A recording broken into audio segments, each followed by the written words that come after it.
friend Loons, it's Rale. It's once again time to Nintendo things. I'm up at 6:30 and my eyes are hurty. Well, so specifically hi to Zyke, Zerg, and Hobby Closet for showing up early in chat. And we're going to be doing some more Pokémon Legends Arceus.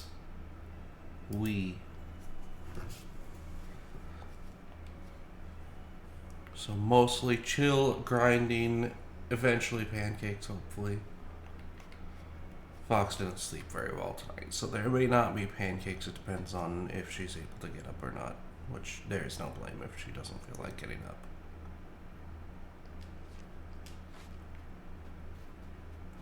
She's been woken up repeatedly by the cats since 3 o'clock. Because the tiny one loves her, but also decides that means she needs to hop on top of her. Over and over again.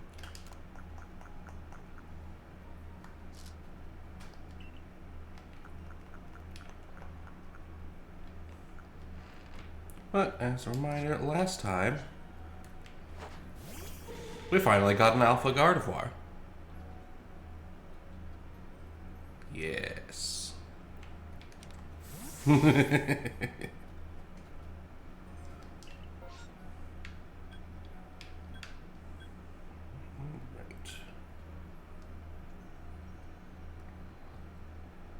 Actually, we need to use which moves again? Air Slash, Extra Strain, Moonblast.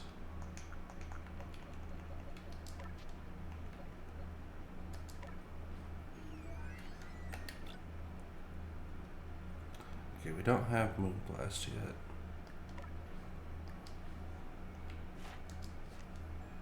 And Agile Style, if optional. Okay.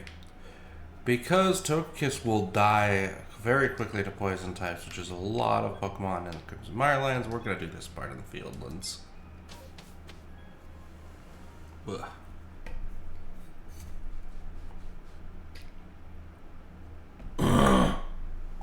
Excuse me.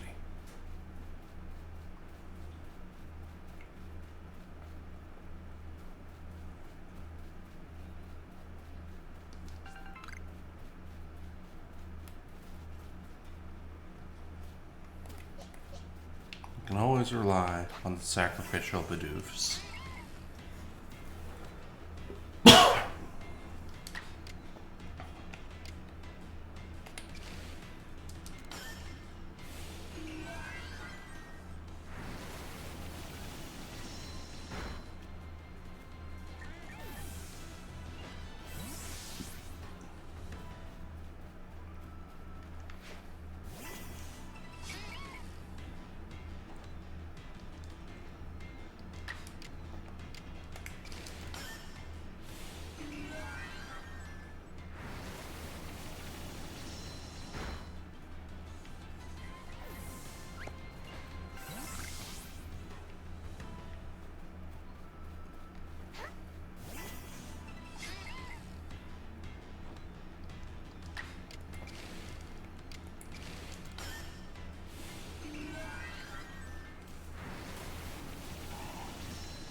In the meantime, how is everybody's morning or day, whatever time period it is where you are?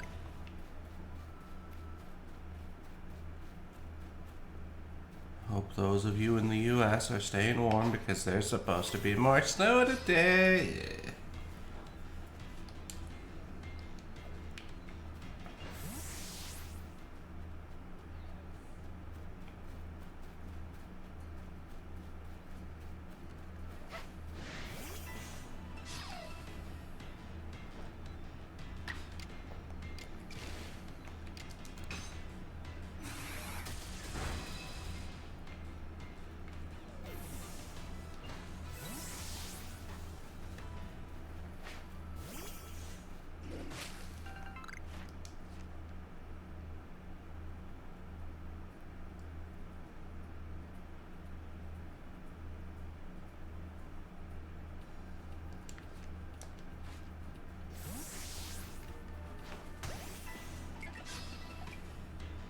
How do, Digiman?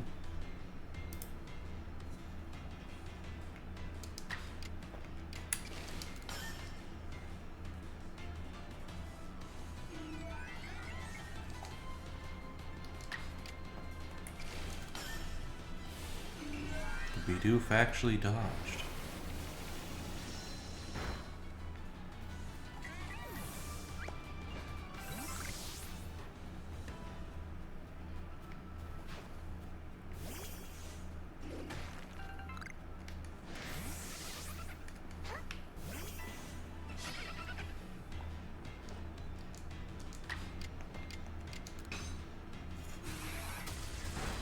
And how do Pyro?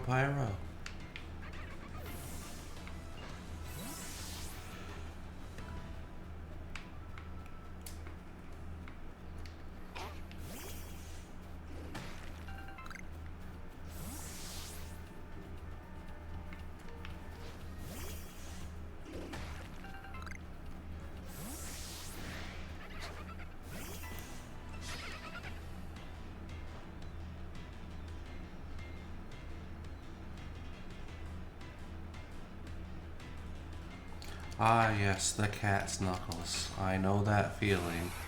That is actually me most mornings. Because after Fox smacks the cats away enough times, they decide I'm the next best thing.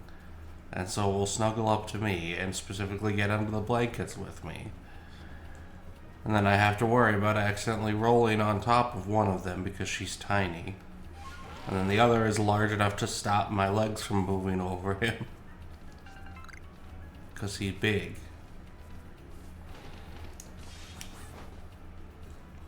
That was entirely unnecessary, game.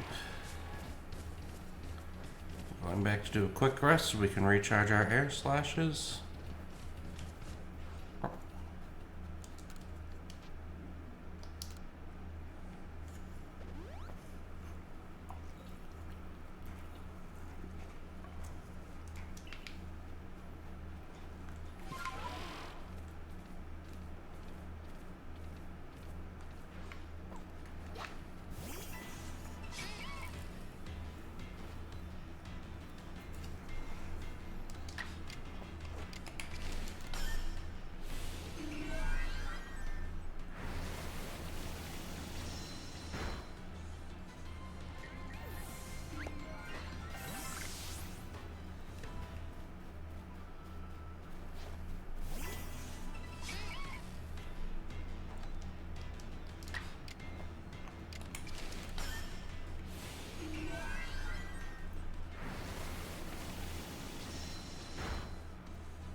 Right, that should be it. Double check. 2, 3, 4, 5, 6, 7, 8, 9.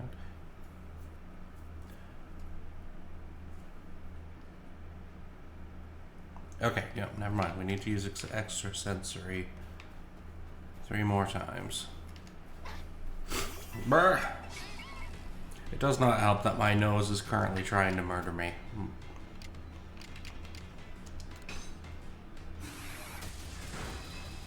Morning, Chris. How are you?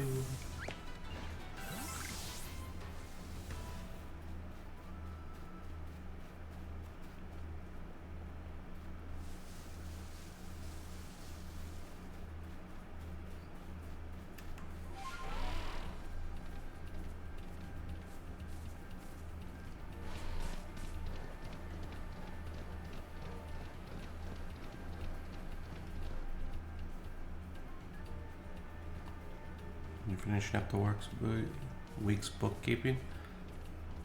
Whether or not that's fun depends on whether or not you're in the red. As for how I am, pretty good for not getting as much sleep as I would have liked, but that's my own fault. A little sad because yesterday no one appreciated my joke that was basically boils down to what if Detroit people had a French accent and pronounced it Detroit.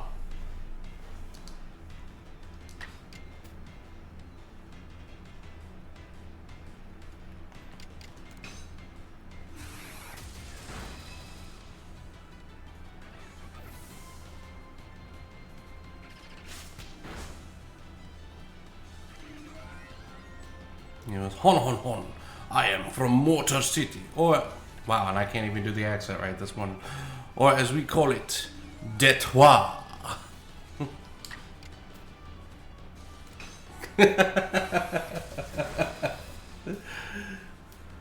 Not really cursing. More.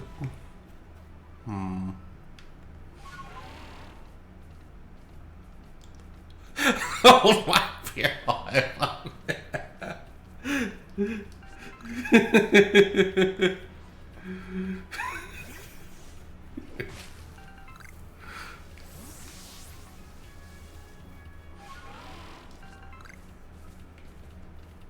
It's not vomit, it's sparkling emotions.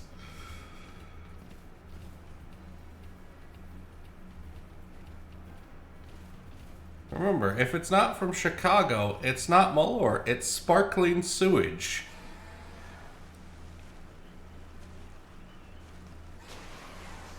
Alright. That should have us done with Togekiss. 4, 6, 8, 10. Yes, okay. Grottle is next. We need to use Leaf Blade one time.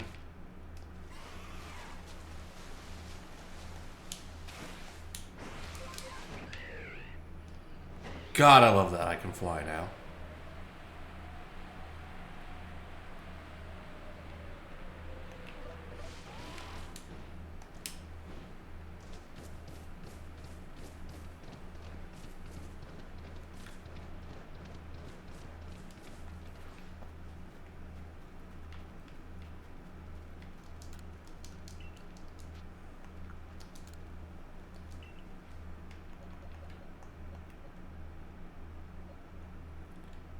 We need a Grottle. I'm sure I've got, at the very least, a spare Turtwig somewhere. Yeah, there's some spare Turtwigs. This one should even be close to leveling up.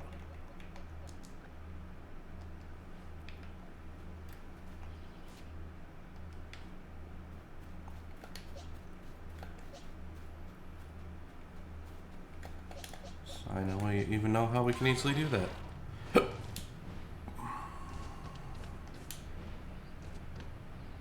Otherwise, they're just sparkling atrocities.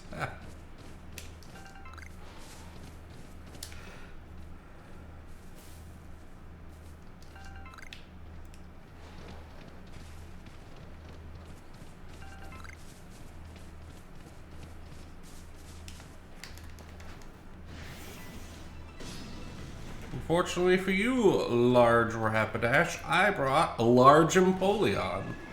And it brought Hypnosis. Oh. Oh, wait, yeah, this game doesn't actually put you all the way to sleep. It just hits you with the drowsy.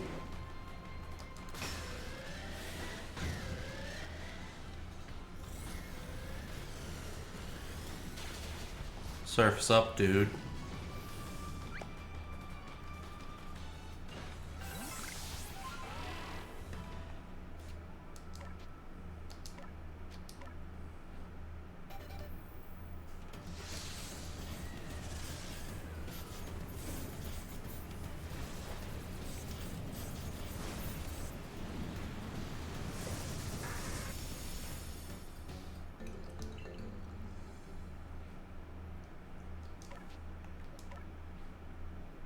Oh yeah, he doesn't know Leaf Blade yet.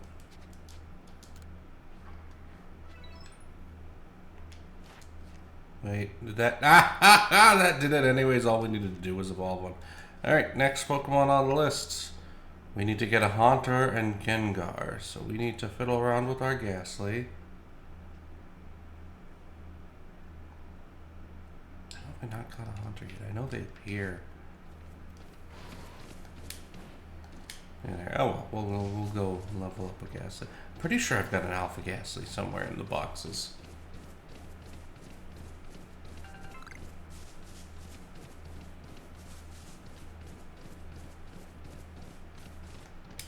Yeah.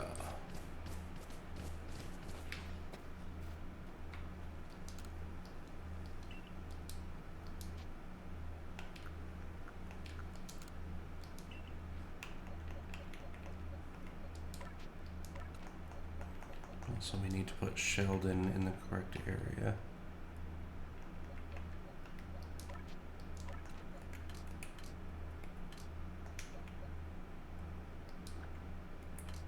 Wait a minute.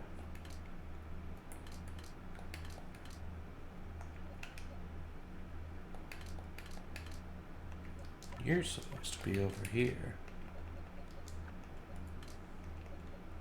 Right, next up, we do have a Ghastly. Not a bigly Ghastly, but a Ghastly.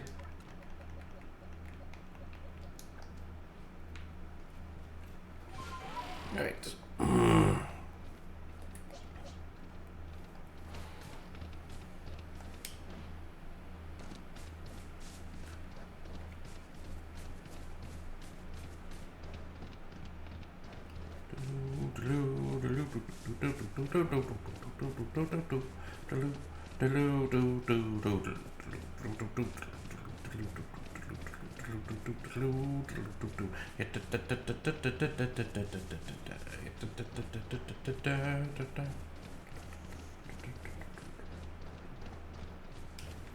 Hello, bird.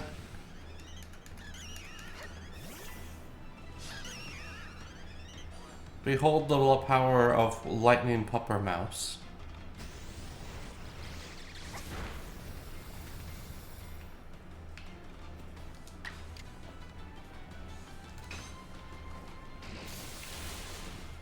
Nom nom nom nom nom nom. Oh hey, half a weasel. Neat.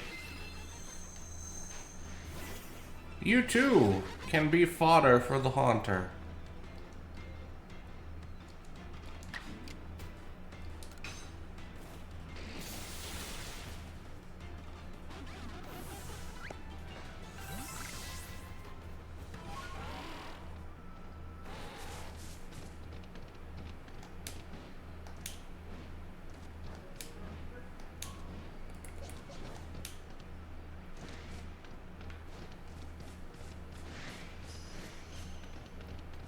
It keeps running.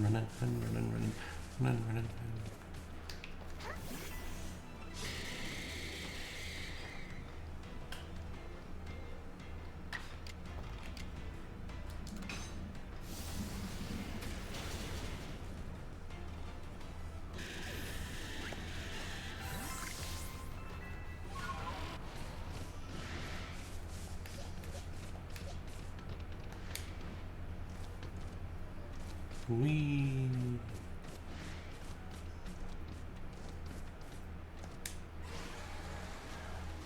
And yes, we are just running from alpha Pokemon to alpha Pokemon, beating them senseless for XPs.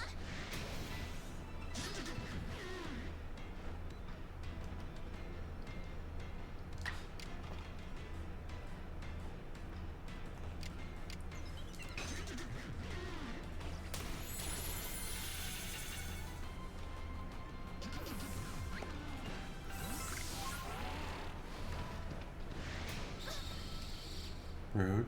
Wait.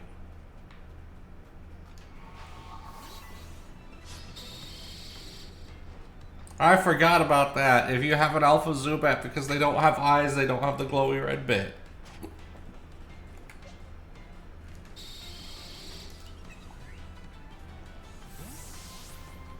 It's the little things in life, you know?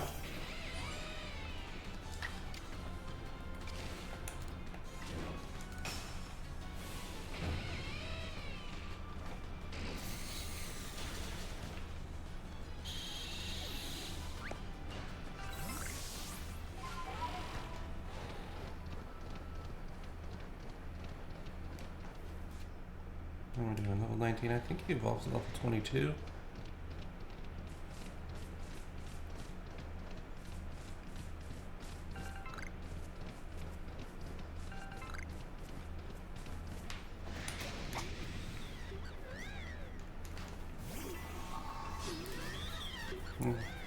Giant low punny.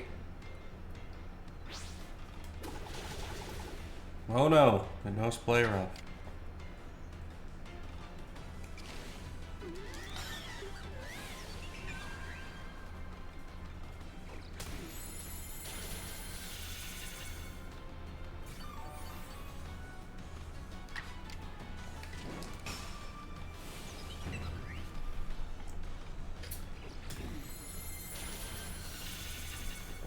Ugh.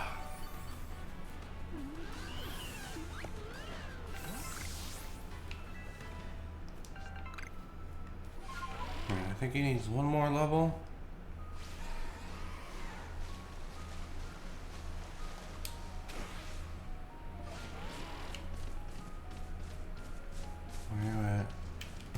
Big fire monkey.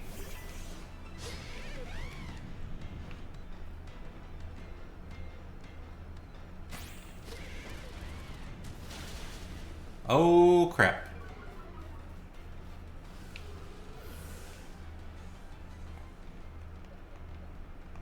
Well...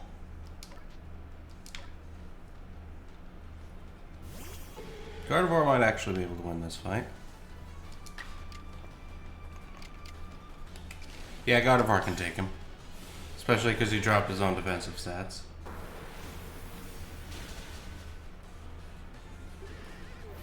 I also entirely forgot that I already EV trained that Gardevoir also, which means it's a threat.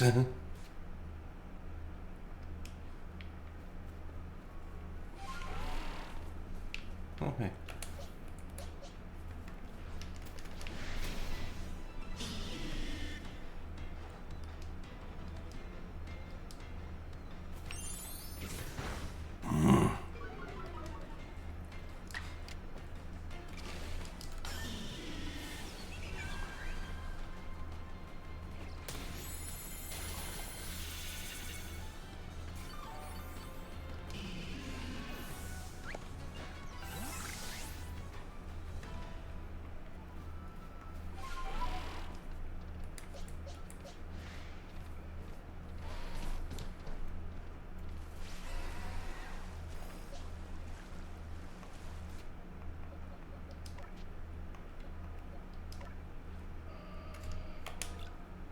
Okay, we have the backup plan in case our Demeter can't handle it.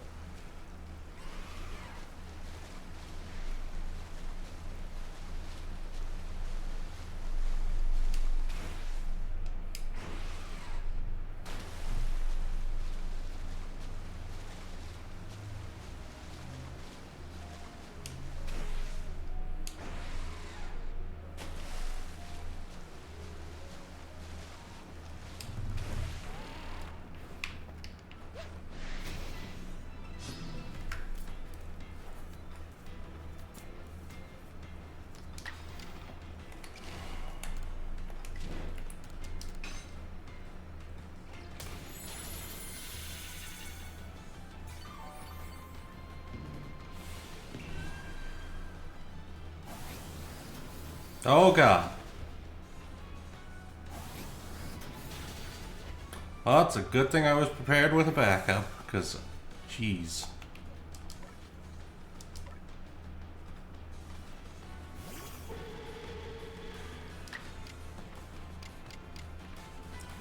She's as tall as the Alpha Snorlax. Actually, he. Keep forgetting this one's a boy.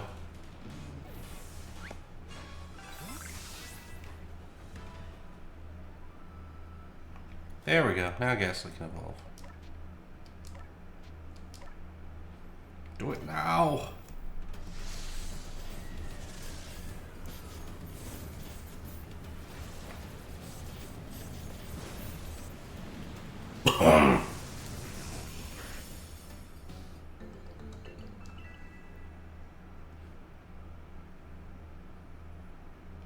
Alright. Now... Oh, hey, since we evolved him at night, we got half the points in one go. Venoshock. And then evolve him again for 2 points, so Venoshock needs to get 3, so we need to use Venoshock 3 times. Or 6 times. Do you know Venoshock? You do in fact know Venoshock. So...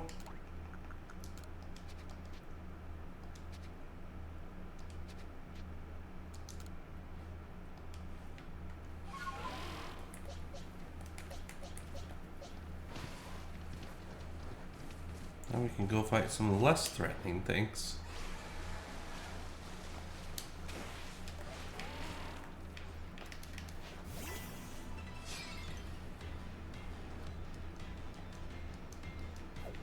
Oh, you would.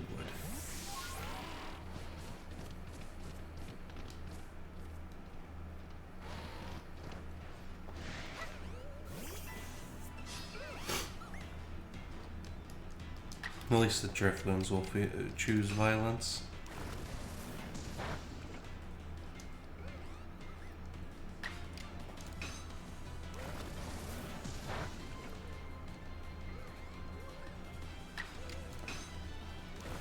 Well, there's 3 done on just the one Drifloon. Nice.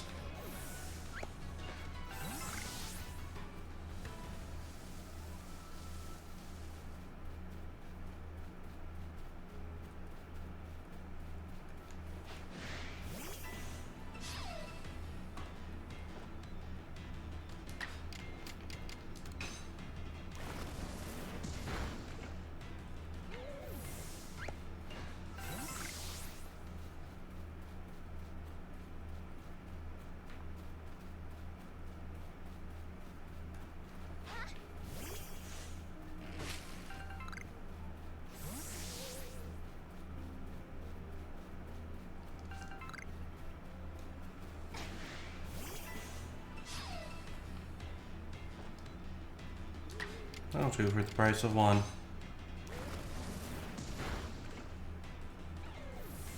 Cease your profanity.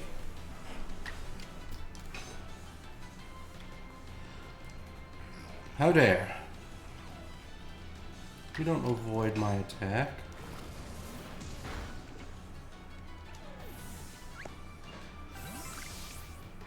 There we go. Alright, double checking. 2, 4, 6, 8. Yep, evolving him into Gengar will be our 10. Neat. And luckily, we don't have to trade because they finally introduced an item that gets around trade evolutions, so we do need to have enough points to pick it up. In the case, where are we at? Lost and found. I'm at 9 merit points. Oh no.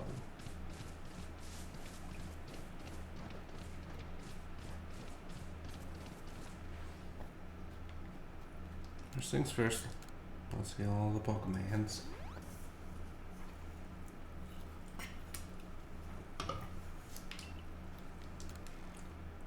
And deposit items. I am now extra upsetty because those of you who were here last week will remember I lost a linking cable to dying because of portal shenanigans or time distortion shenanigans. That was what I needed in order to evolve him. So now we've got to go get this the manual way.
Neum.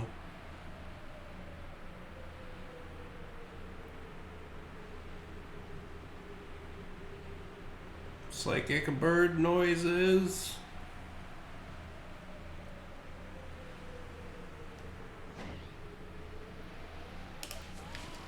No, it was right there. Let me grab it. Okay.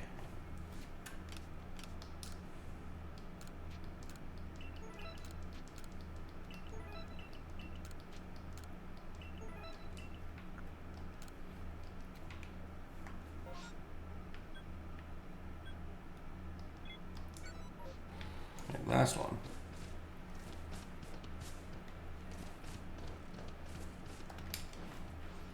Not the button I wanted.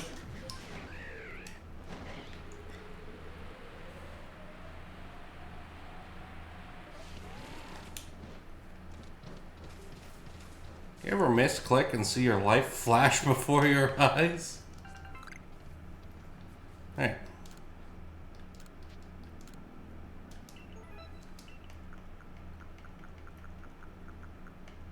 Yeah, they're never going to be really high-end satchels. That's okay.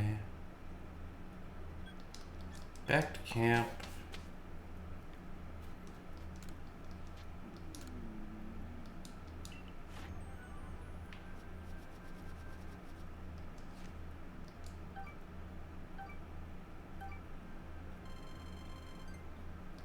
The slow progress.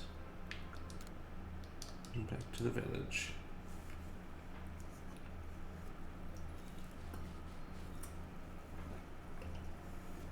Brr.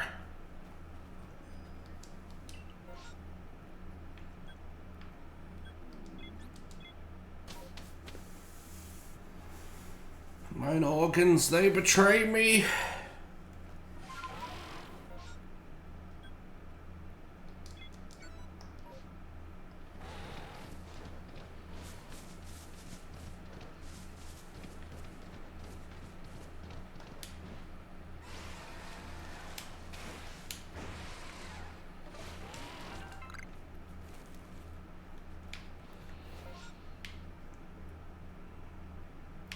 That was it for this one? Okay.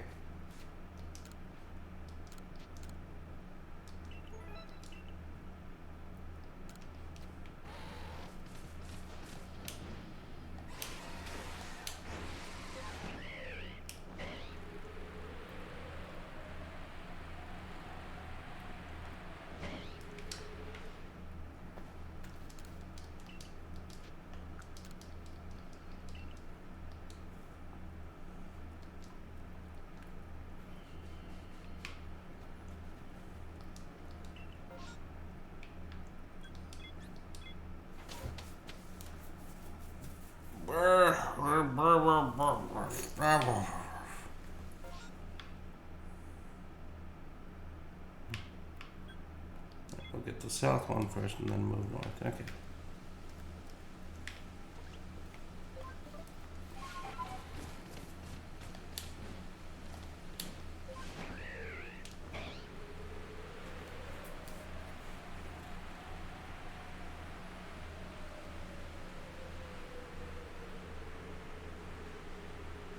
I do appreciate the game design in this game where before you have all the movement abilities, the maps are like intimidatingly large in a lot of cases. It takes a while to get anywhere. You have to worry about the threats along the way. And then once you have the movement abilities, suddenly the world feels a lot smaller. But that's okay, because that's just the sign of your progression. If you make it to where the world just keeps getting bigger in response to those abilities essentially do nothing.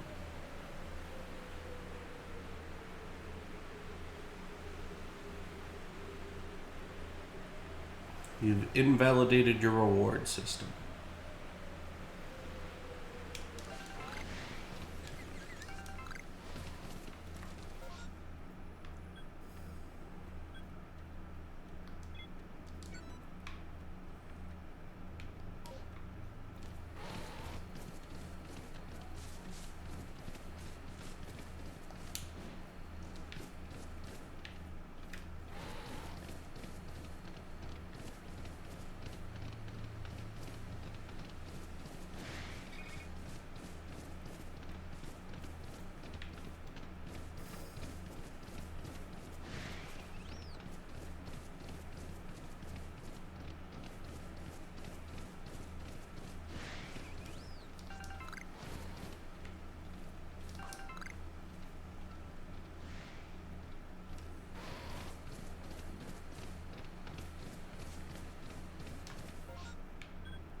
that's all the satchels for this area.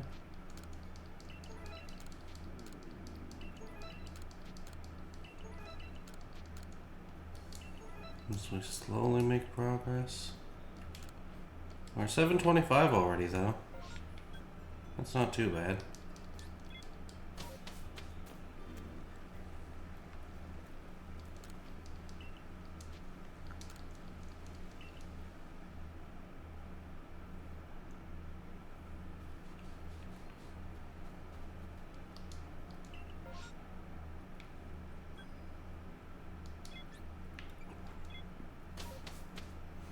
Yes, that's a lot of satchels.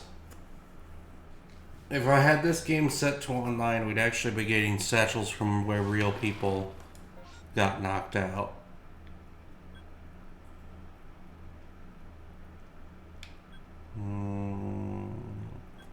Best way to do it's going to be actually to go up here.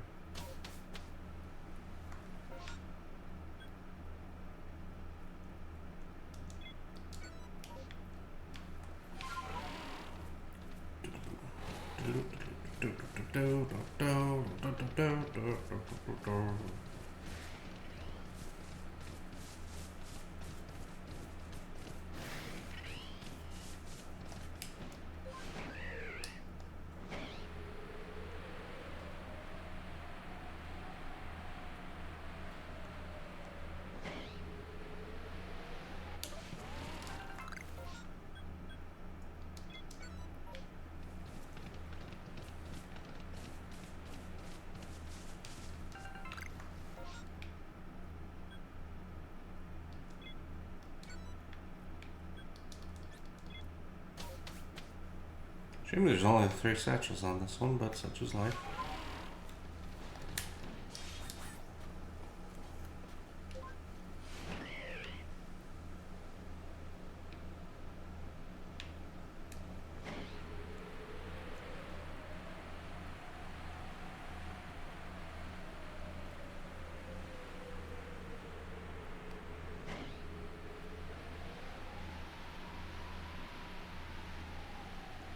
Dive, dive, dive.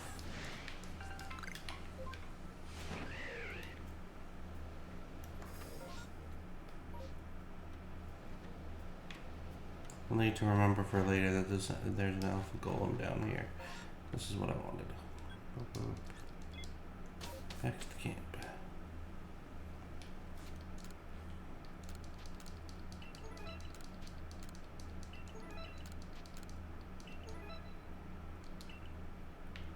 Right, now is the time to do the check of how many do we need.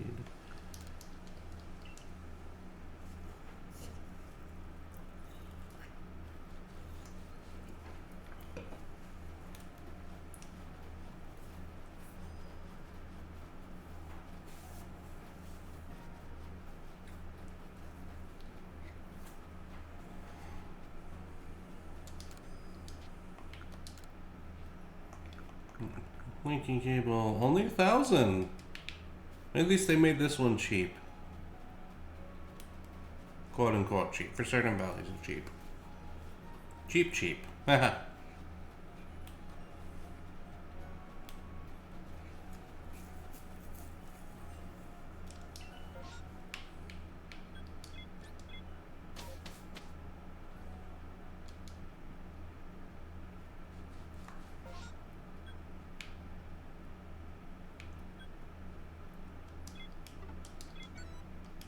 Should actually only need like one of these.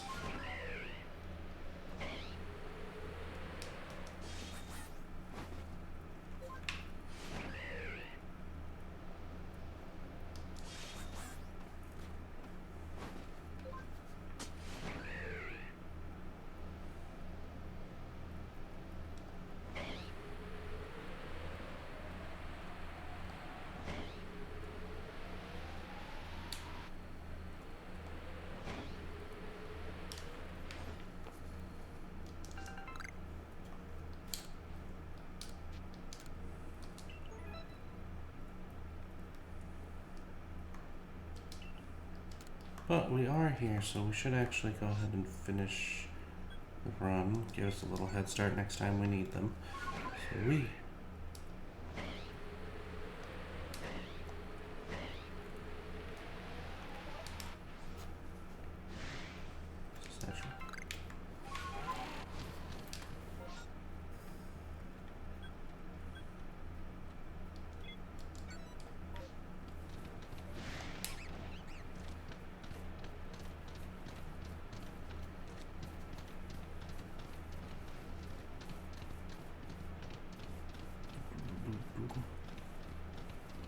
Every time you hear the flute play, it reminds you of Willy Wonka's flute. Oh, wrong button again.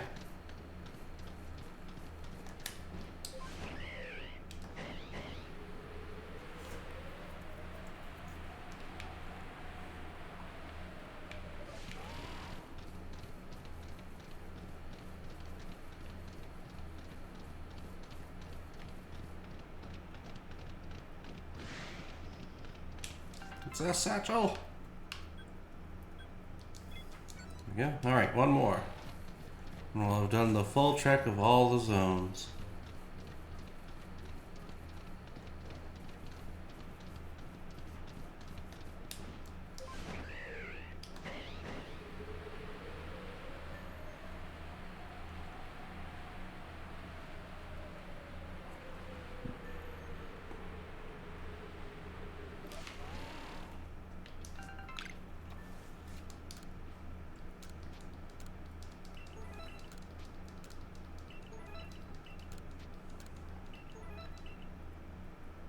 There we go. More than enough points. We should just fast travel.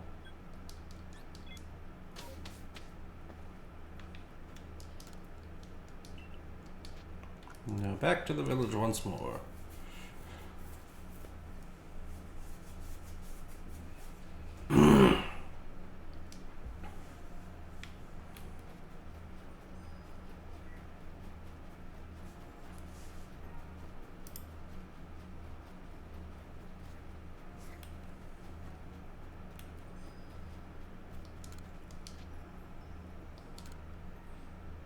Not trade. Items.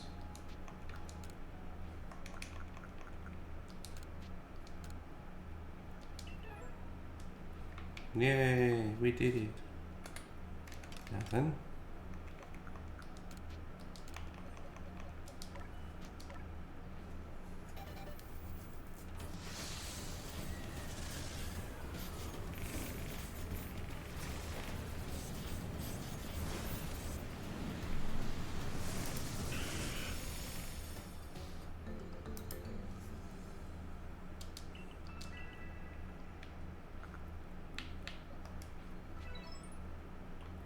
You have obtained a Gengar. One whole Gengar. Yep, evolving him and finish off Haunter. Let's see, 2, 4, 5. Shadow Ball and Hypnosis are really it. He's not a hard Pokemon to finish, thankfully.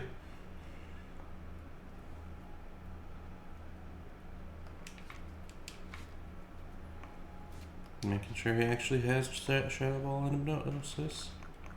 He has Hypnosis. He doesn't know Shadow Ball yet.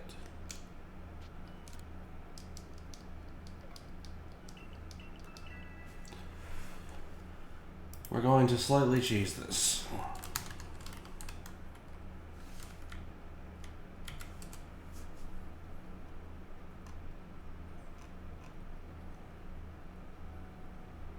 He will learn Shadow Ball at level 43. Dear God. That's how they get you, kids. That's how they get you.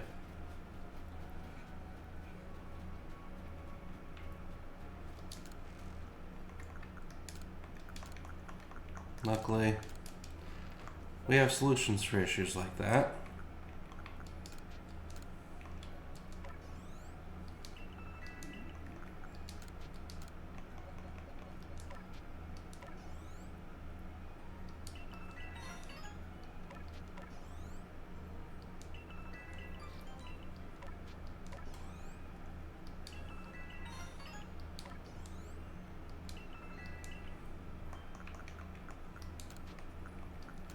Pretty sure this one will cover the... Yep, more than does it.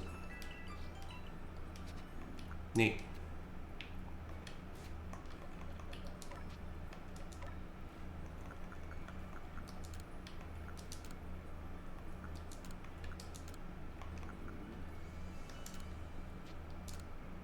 Actually not a bad move, sad in all reality.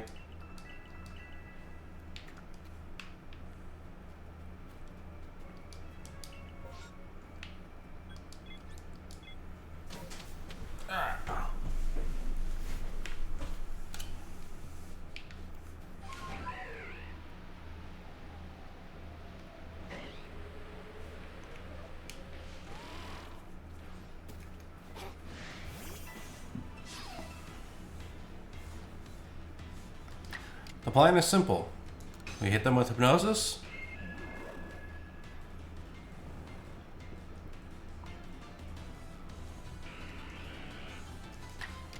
And then we hit them with Shadow Ball.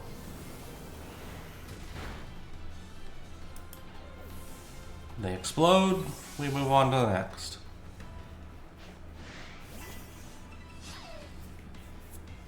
We repeat 6 times, we complete the trial. But we actually only have to use hypnosis 5 times, I believe, because we'd already seen it use it once.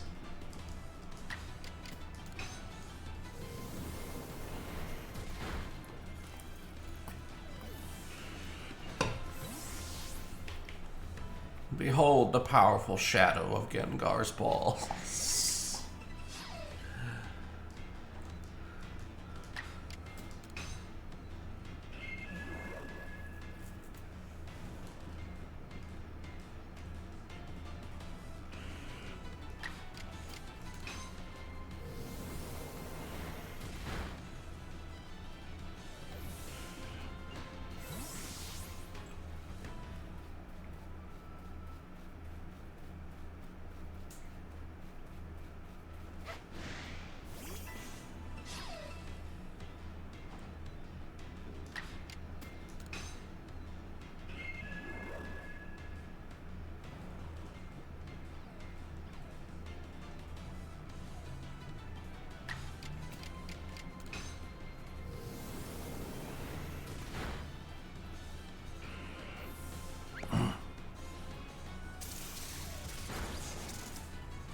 Oh no, one of them got smart and immediately nailed the paralysis, because of course it did.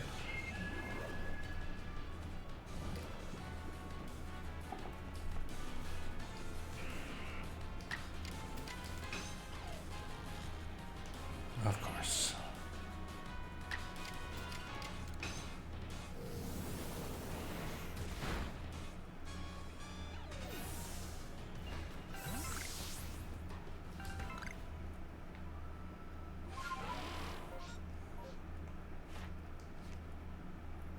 Yep. Actually, correction, we're done. Gengar is donezo. Yee. And in fact, I think we only need, we only needed to use each 3 times. Ah well, such is life. Next Pokemon on the list, Murkrow. Oh lord, is Murkrow the last one? Double check, did we skip anything? I need to go catch that Golem. Cherim. Golduck. Somehow I didn't finish Roserade. I thought I did. I must have done the math wrong on that one. Gallade is we're waiting for the ice area because there's a way to catch an alpha one. Powdon, really? Why did I skip these Pokemons? Oh yeah, Bonsai. Okay, so first things first, we're gonna go catch the Alpha Golem so that I can skip getting another link cable.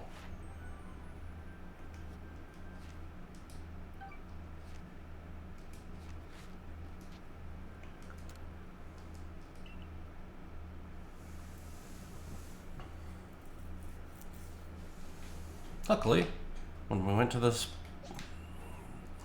mountain area, we learned where the Alpha Golem was, or at least I did, because I was paying attention. Were you paying attention, chat? Did you see the Alpha Golem?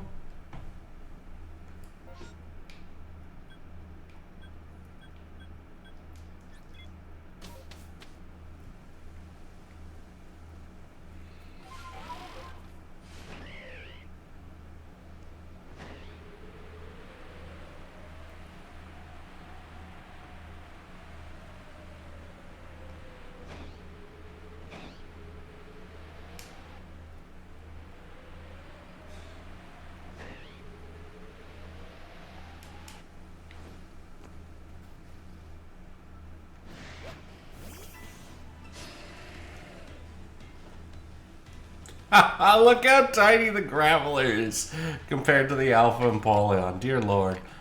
Goodbye, Graveler. You were entertaining.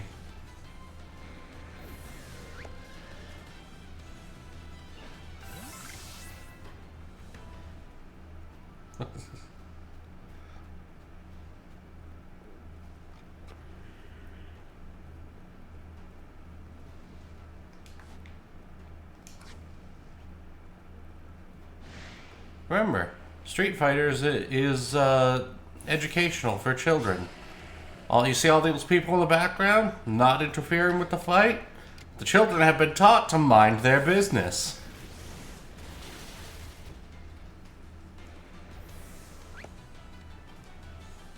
Doesn't matter what you see going on. People using people throwing fucking lightning. Ain't your problem. Mind your business.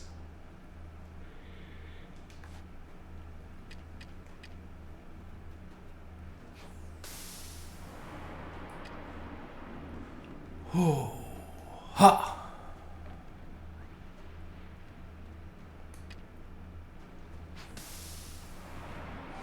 No! Not what I wanted. Not what I wanted.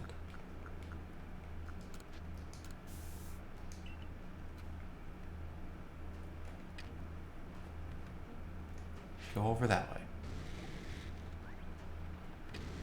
There's a convenient berry for you.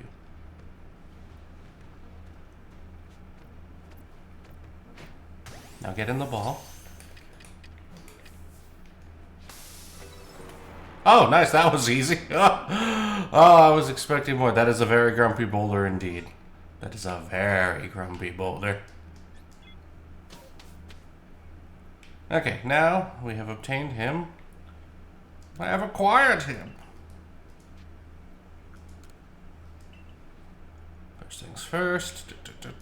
Pierre can go back into the... Oh, wait, we had a golem already. Where's that?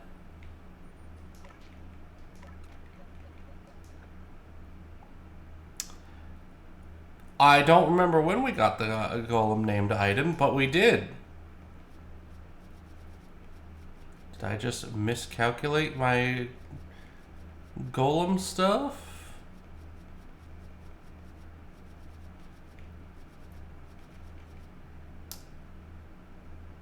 No, apparently we just forgotten to do him for some reason. Right, well, Iden the Golem is already with us, so we've got that going for us, which is nice.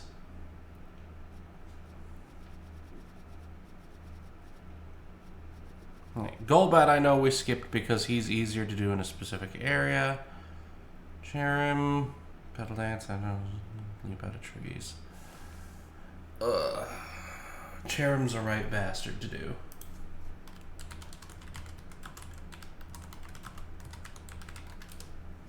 We're going to...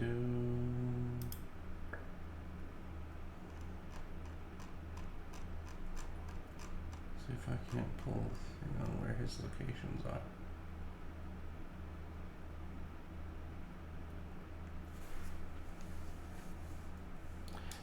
Cherim's actually shows up in this area. Over down here.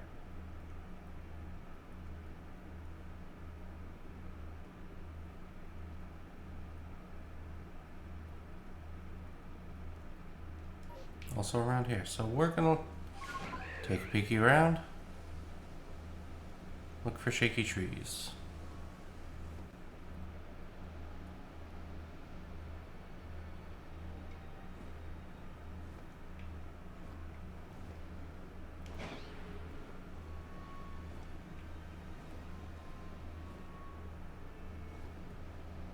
No shaky trees here. Next area, the Primeval Grotto.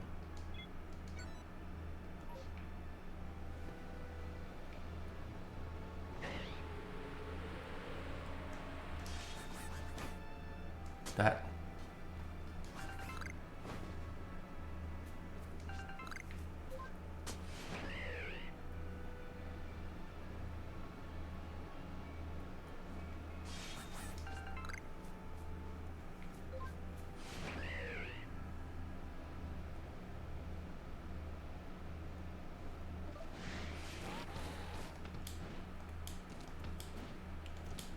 Oh dear.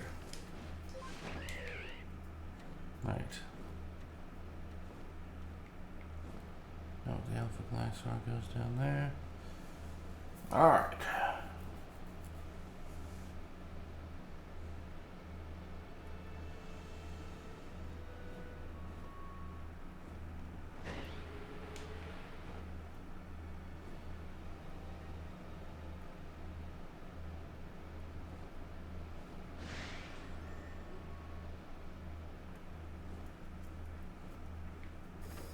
No wiggly trees here.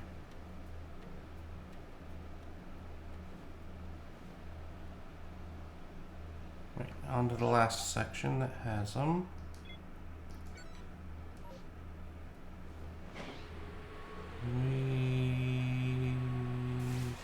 A little bit of sploosh. That's fine.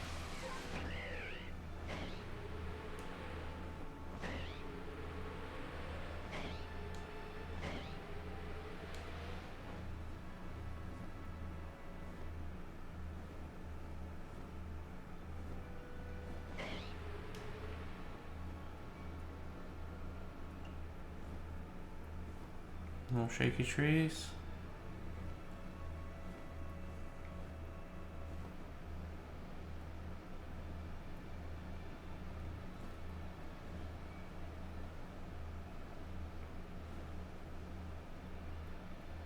Oh, a shaky tree.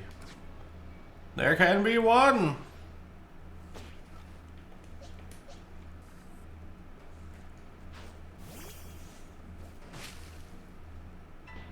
Instead we get a Wormadon. At level 46 because what the shit?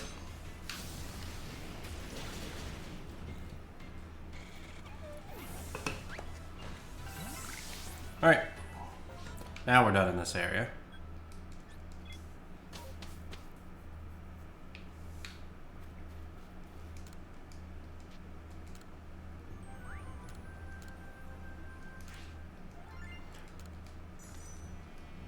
We're gonna rename the level 60 Alpha Graveler or Golem to Aiden. Cause dear God, that'll be so much easier.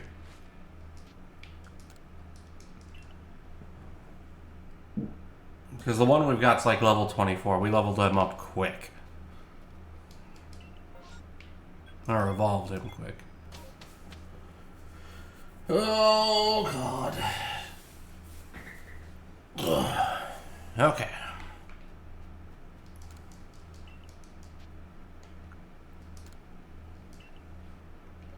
First things first. Is that our boy? That's our new boy. Change name.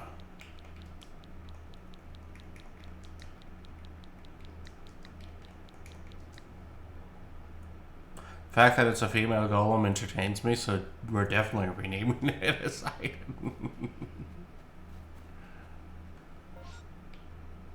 It's because everyone's taking the boulder's feelings for granted.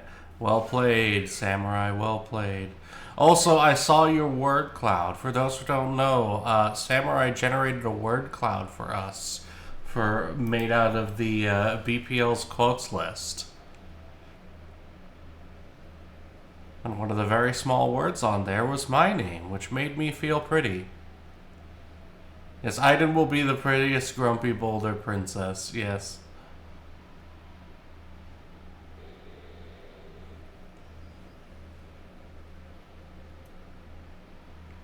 Word clouds are pretty neat, I think.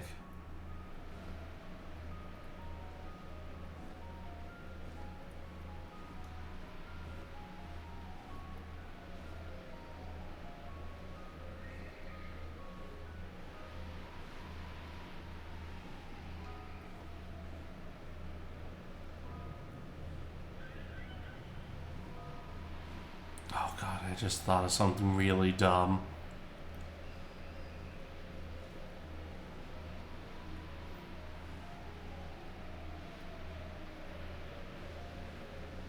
Okay, so first context, just because it's kind of needed for this. This came to my head from thinking of the line, like the old Shakespeare play, "The lady doth protest too much," okay? So this is where this comes from. There is no political motivation behind this whatsoever. But remember, if you're not licensed, it's an amateur test, not a pro test.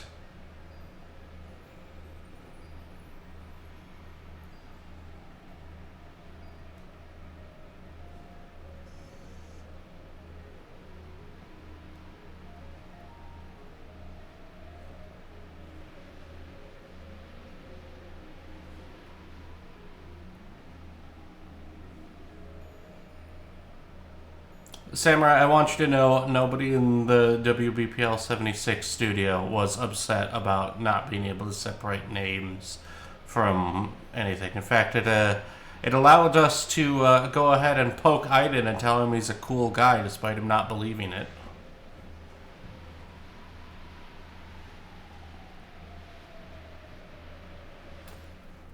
Which we like. We like when we can support our friendos.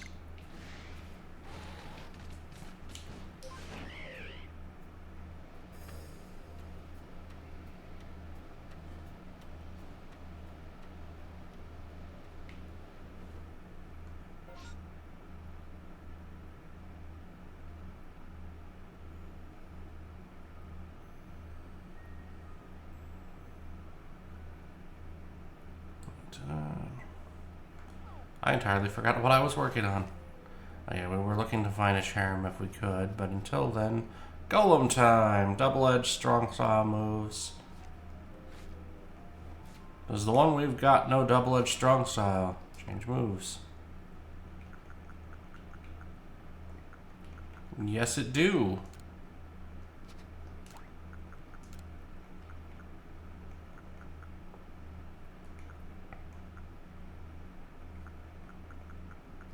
I literally never want to use self-destruct. I think there's one Pokemon that will make us have to, because it's dumb. But for now, strong style double edge gets the job done.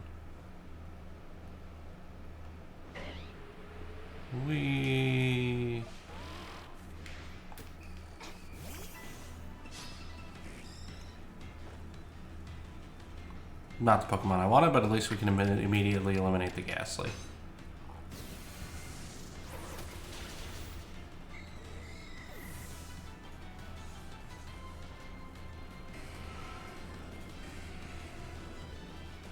Right.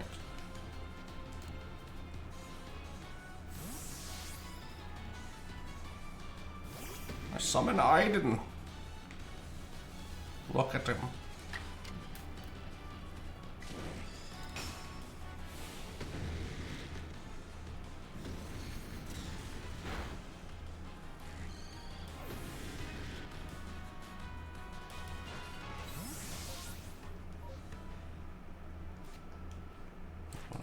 This. Okay. 6, 7, 8. Actually, that was enough to finish him. Double check. 6, 7, 8, 9, 10. Yep. Alright. Cherub we're not doing. Cold Oak we're not doing. Roserade. That's so weird.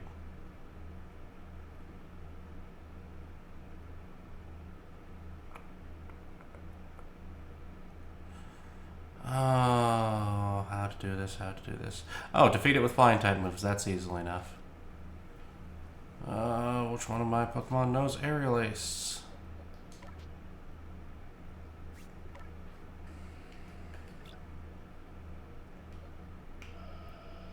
Does anybody know Aerial Ace?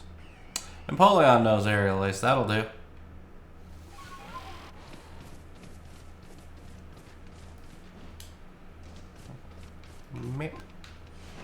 Bird up.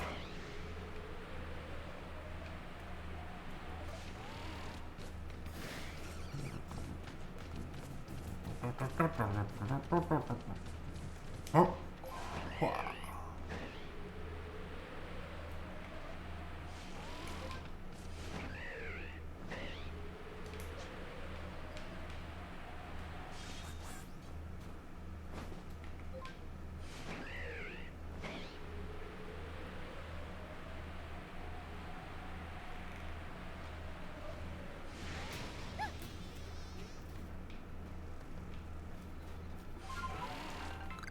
I'm sorry, Combi, you are unnecessary for the goals at hand. Wah! Ha!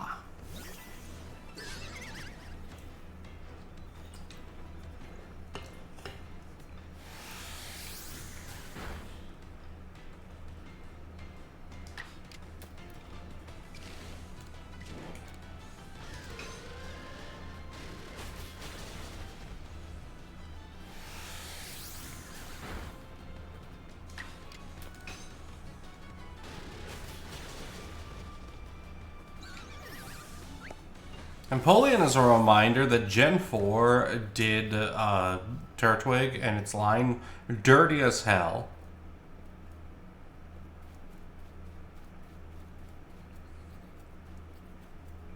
Namely, not giving it Wood Hammer, and making Empoleon no longer weak to Grass-type moves after it evolves because it picked up Steel-type. Because that's what you want to do with your Water starter. Make it immune to Grass types. Dicks. Okay, Hippowdon.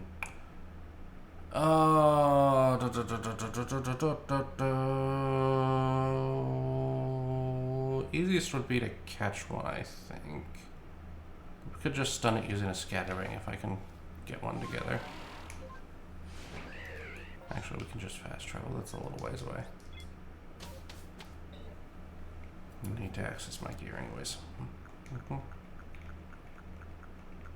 First things first.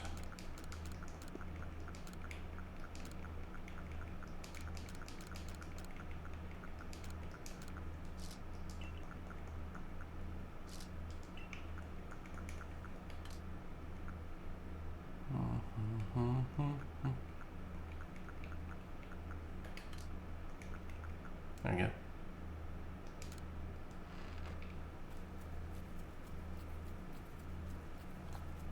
While yes, the problem was its core typing got completely goofed. Torterra is a great ground Pokemon. Torterra got absolutely gimped at being a grass Pokemon because of the decisions that were made.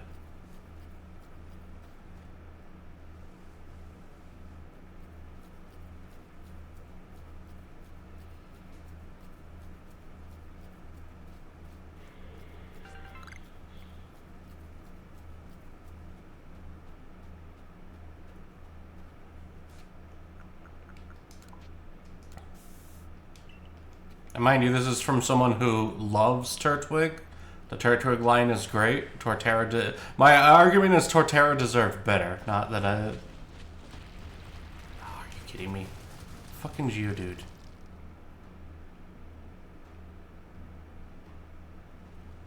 There we go.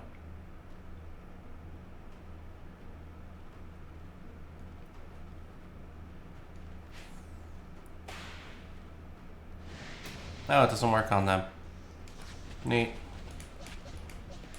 Hey, buddy.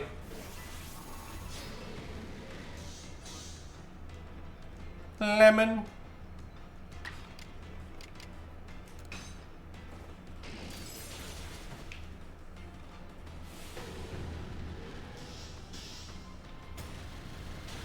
Ow. Well, that's a problem. Counter offer counter.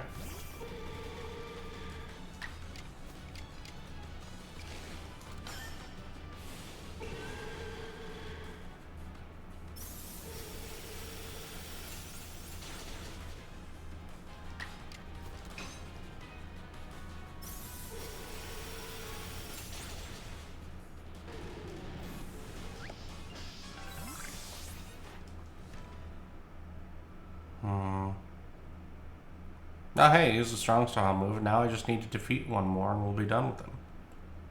Nido Taquito. Pretty sure there's another one over here.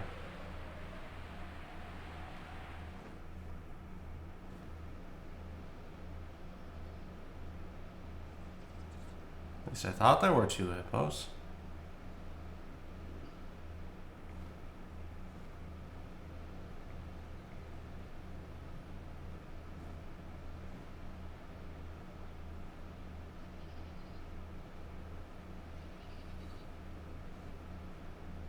there was only ever the one.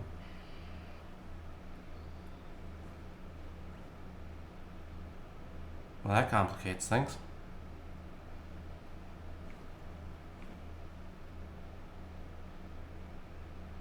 Alright, we'll work on another Pokemon in the meantime.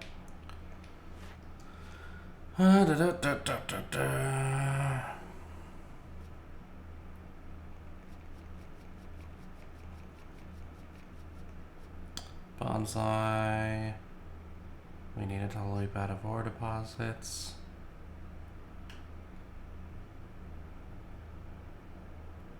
In fact, if we have one leap out of an ore deposit and capture it, we'll be done with Bonsai. Murkrow! Okay.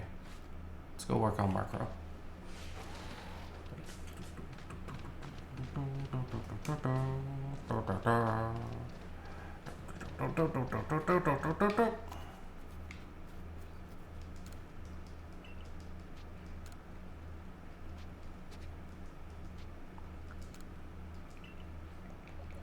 Okay.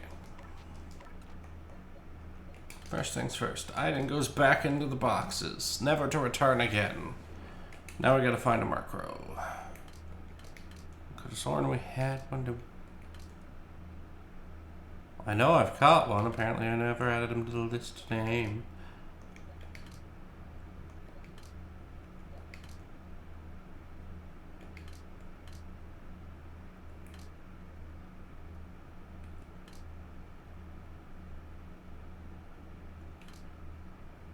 Did I never catch a Murkrow?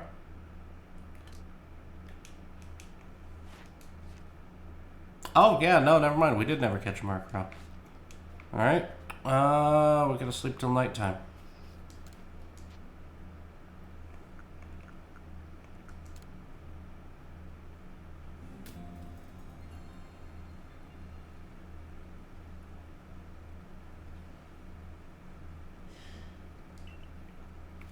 Yeah, Gen 6 secondary triangle being in reverse actually worked well because none of them invalidated the core triangle.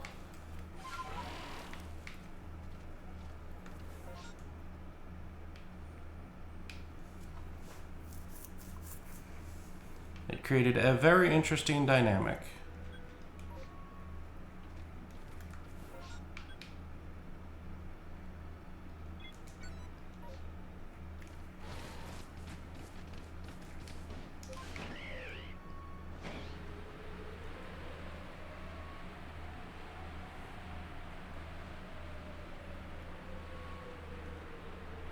I mean, Gen 6... That's the thing. Gen 6 had a lot of good things going for it. I believe it was held back by having a... the second half of the map was meh. Very meh. To the point that I don't remember most of it. The initial part of the game worked really well.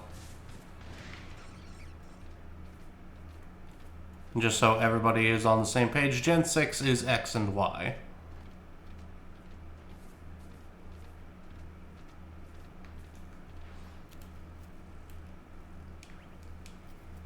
Of course, this Murkrow decides it's going to choose violence. Which means now it has to die.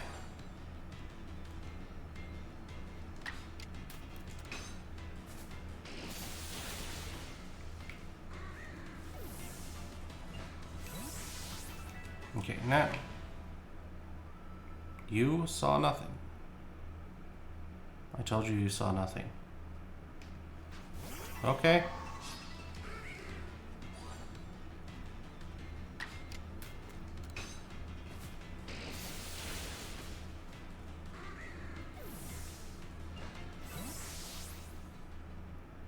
Really? How are you even seeing me? I'm in the weeds. And all the way back here behind you. Yeah, you better. Alright, now then. I will be right back. I need to run to the bathroom.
And we're back.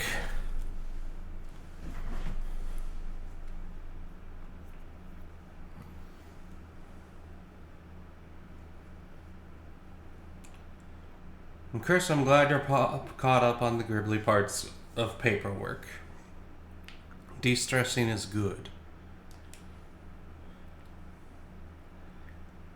Right now, we need to try and find a Murkrow who can't magically spot me from 500 meters away.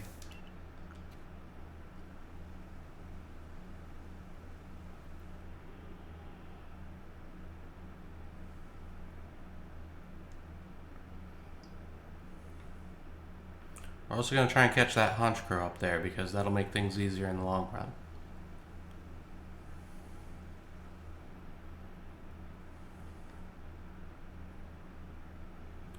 Do. I don't know if Legends ZA counts as a net proper expansion for Kalos.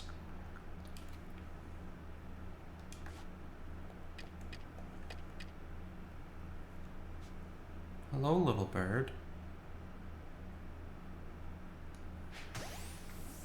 Get in the fucking ball.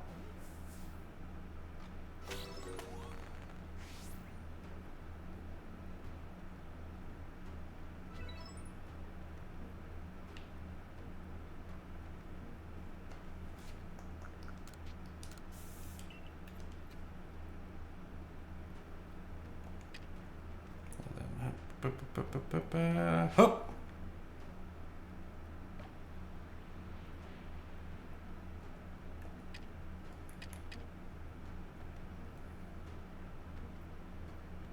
Be real funny if this works.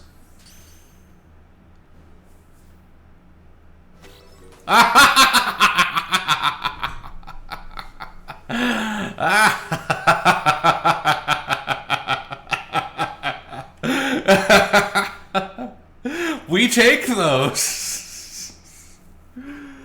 Oh.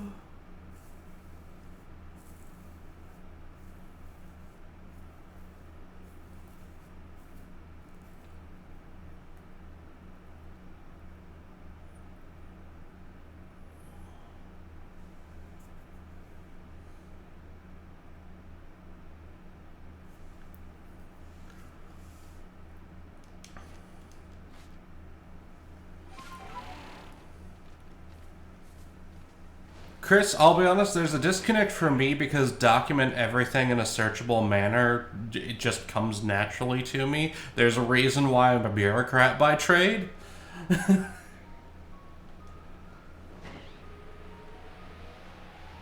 But it is definitely like an important skill to learn if you don't already naturally do that. And Digimon, while it is a third game set in the region, I don't know. Because, like, we've got Legends Arceus, but we've also got Platinum for 4th gen. And Legends Arceus feels a lot like its own thing. It feels more spin-off-y than third game.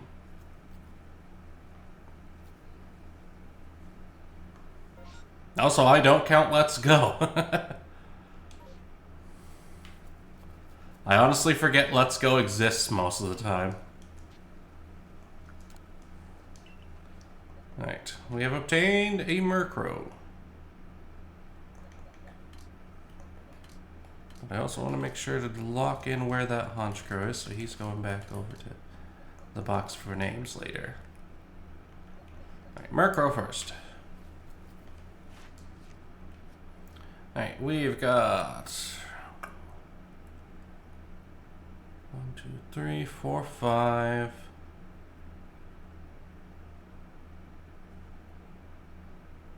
Honestly, just catching a bunch of them is going to be the easiest thing to do. That's a little annoying.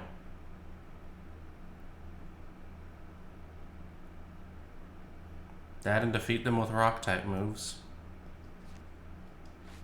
Okay, well, let's...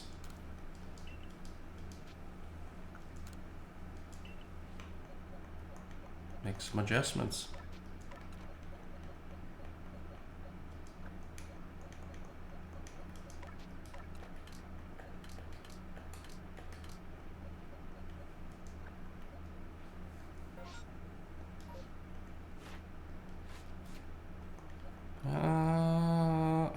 any of these Pokemon have rock type moves.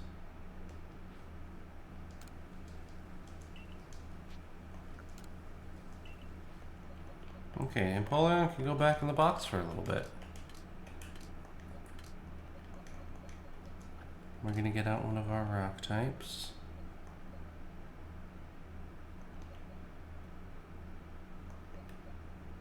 Well,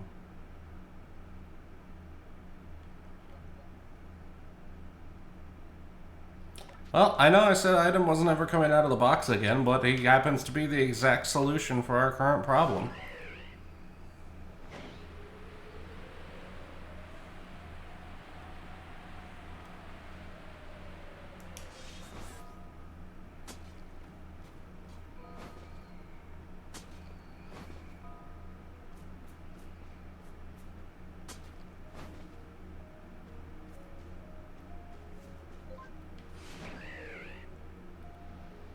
Chris, I would argue that if your number of invoices is going up that much, you should probably be able to afford to hire someone to do that for you. At least I'd hope so. Yeah.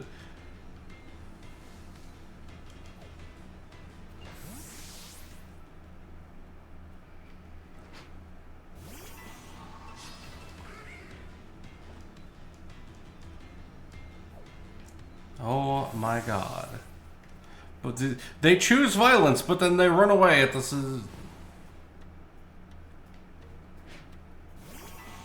Gurmos has manifested. Oh boy. At that time. See, they're not supposed to run away when they're aggressive Pokemon. So they pick a fight and then immediately run before hands can eat.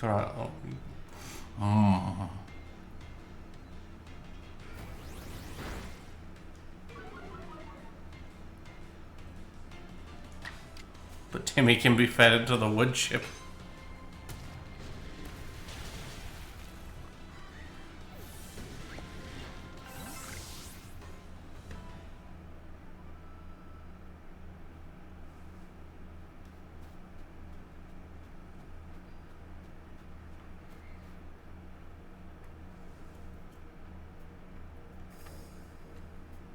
Where?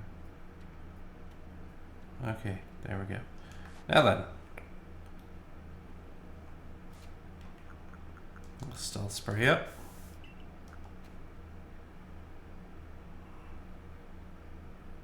Wiggle our way up here. This one's going to be close enough, I'm not going to bother with a jet ball. Into the Ultra Ball you go. Nice.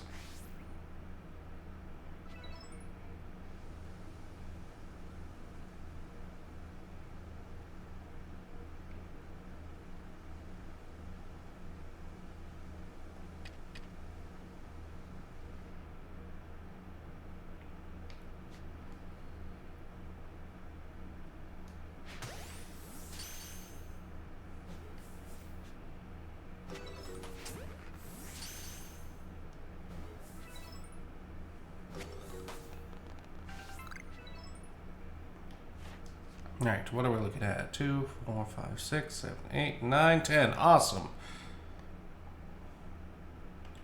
Alright, Honchkrow time. Snarl, Dark Pulse, and Strong Style moves. Does the one we catch. Already know those.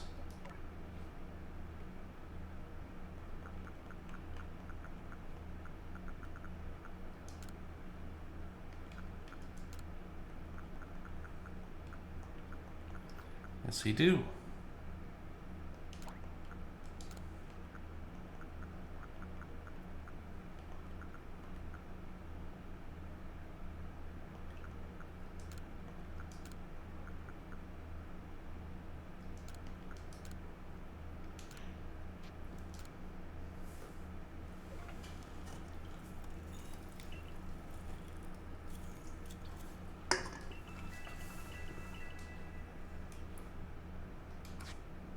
Right.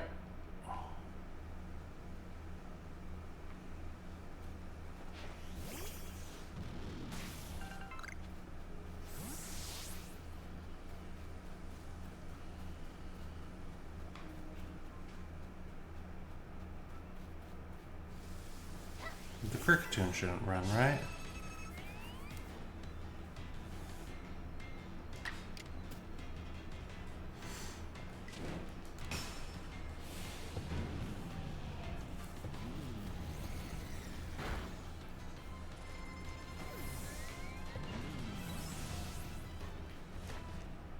So how many do we need of each one? 2, 3, 4,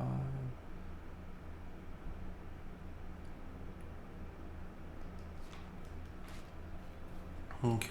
Should just have to do 3 of each move.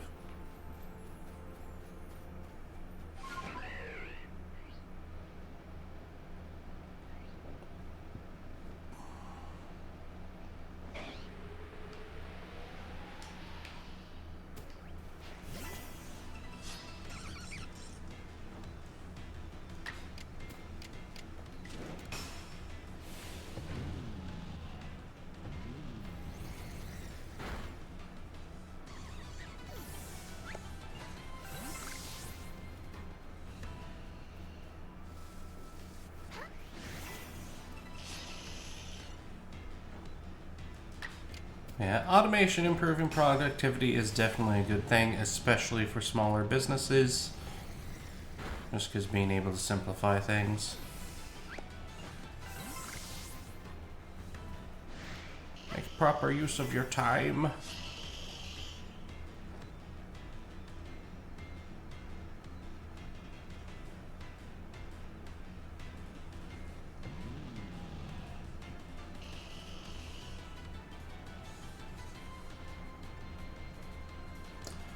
That's fair. Not quite something you would need to hire someone who's got experience, and that would make them more expensive.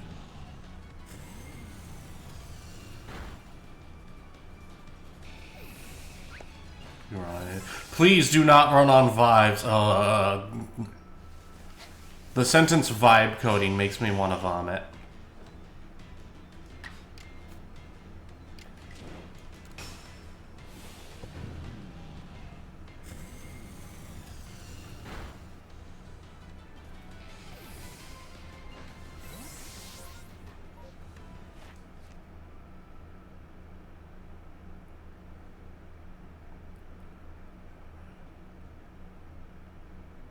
Alright, one more Dark Pulse, and we're done.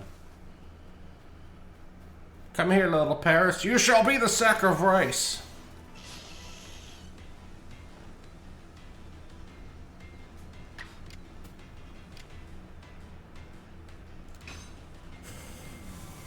Also, God damn it, God damn it, Samurai.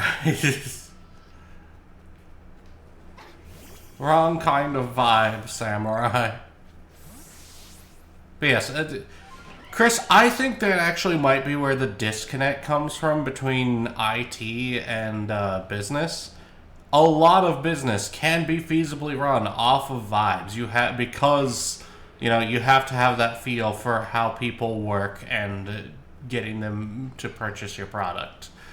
IT, on the other hand, is your background stuff, which needs to be hard, well-documented, and durable. Durable is not the right word for what I'm thinking. Resilient. That's the word I'm thinking of. Resiliency is extremely important in IT. And unfortunately, there's a lot of business people who don't understand the concept of resiliency.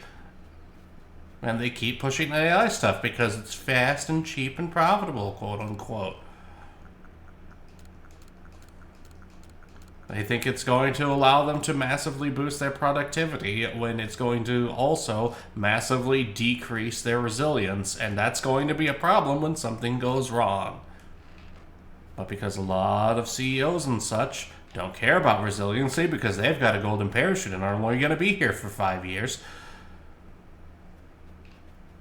I am real glad I work for a company that's not stock traded.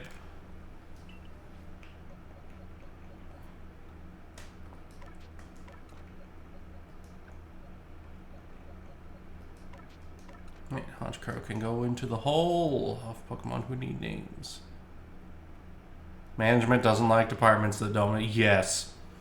There's too many managers who don't understand that your background people our profit increase because they allow the direct sales to do their job correctly and efficiently.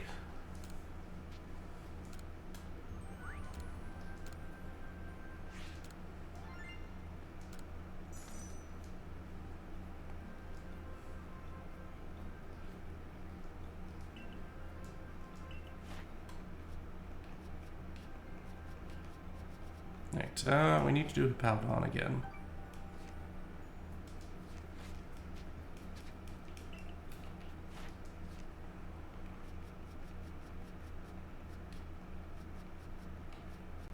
Bonsly, Hippowdon, Gallade is in another area, Golduck is in another area. Alright, that's what we got, Bonsly and Hippowdon.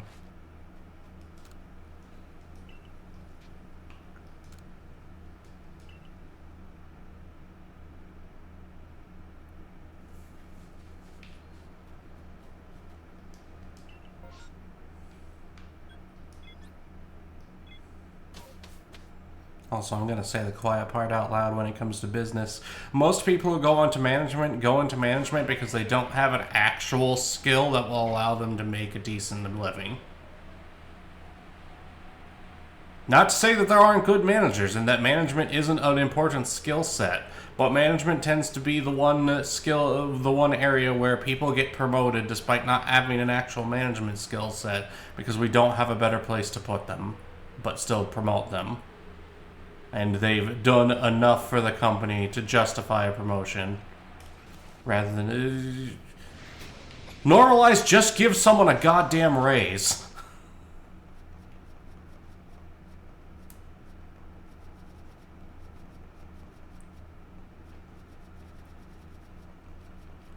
Double checking, we need to...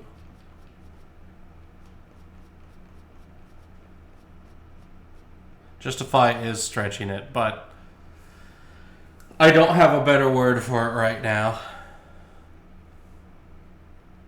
Okay, we just need to defeat him.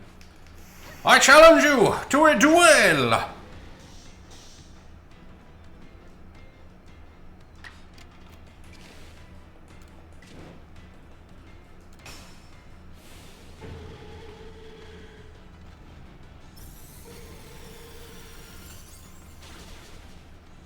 I win.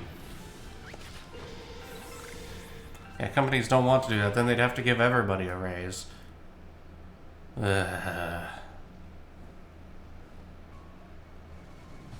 Which, yeah, they wouldn't have to if they, you know, properly handed out correct raises based off merit rather than everybody gets a 1 or 2% increase, just enough to make you not feel bad about inflation raise every year, and that's all we'll justify.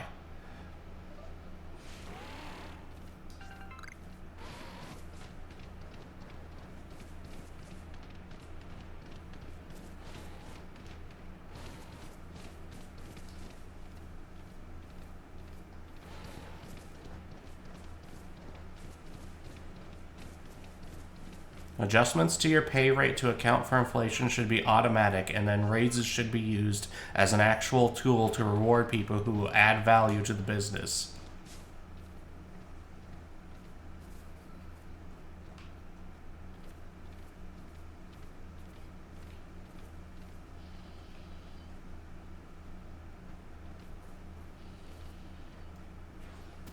There's a monster over there, we can catch him.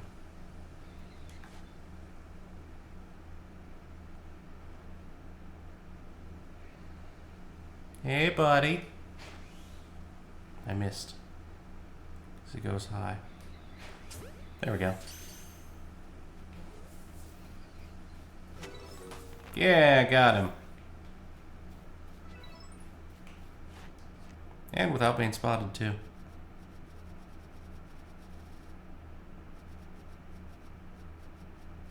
No, he was lower.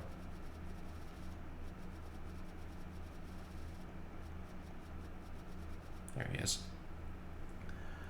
All right.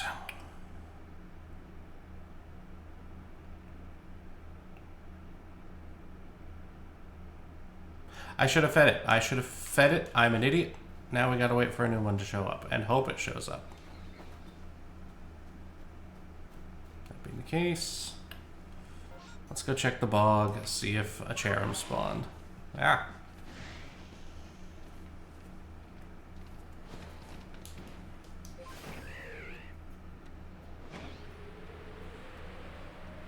Yeah, not profit either, but revenue.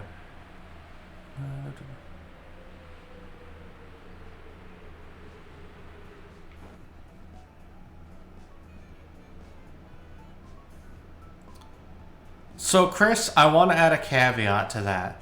There should be a base requirement for a livable wage and then additional wage based off of company revenue. Which is what we call a bonus. And everybody should be able to get a bonus within a business, because even your background people are in fact value add by purposes of making sure everybody else can do their job. This is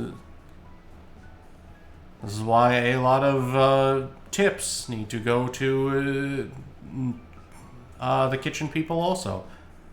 Yes, it sucks that you've done all this excellent customer service and then still have to give some of your money, quote unquote, to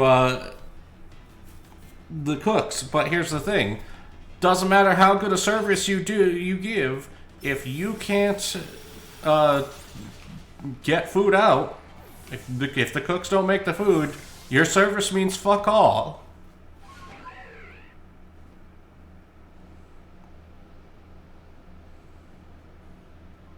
Every part that helps your business function is value add.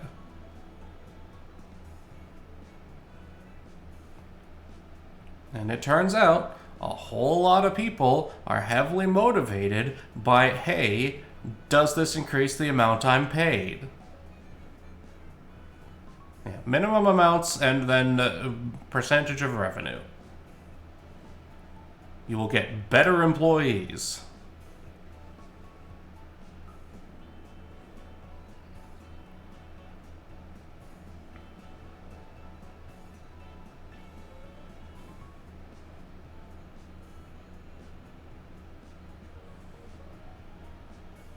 Oh god, yeah, no, the thought of making different departments dislike each other in a business makes me violently angry.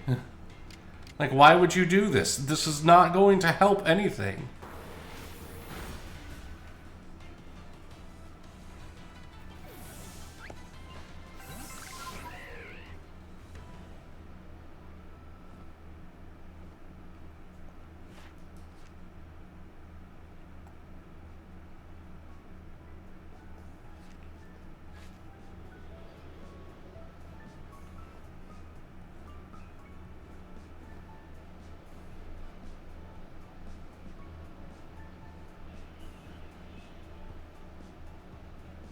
Okay, I'm pretty sure that was the only shaky tree, so back over to where the bonsai might spawn. In the hopes that it will.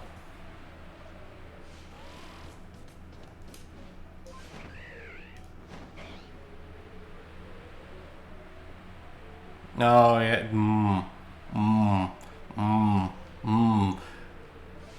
See, Night Owl, the problem is that logic just makes me angrier. Though at least for a different reason now. At least in that case, instead of being stupid business, it's just asshole business.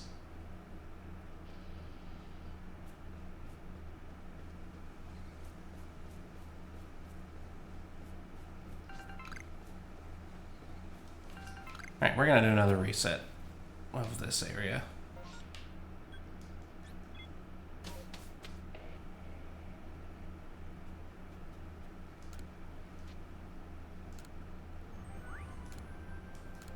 Oh yeah, no, cross-training is incredibly important. Even if you don't need them to be able to do the other jobs, them understanding the work of other people massively helps in ensuring everything runs smooth. Because now they know, oh hey, we do this so that the people on the other side can be more efficient in their thing, and if they're doing their thing right, then my life is easier too.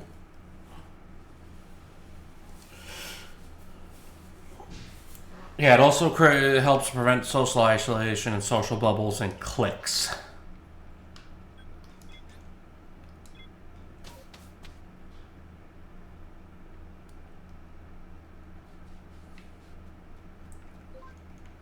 Cliques are bad for business.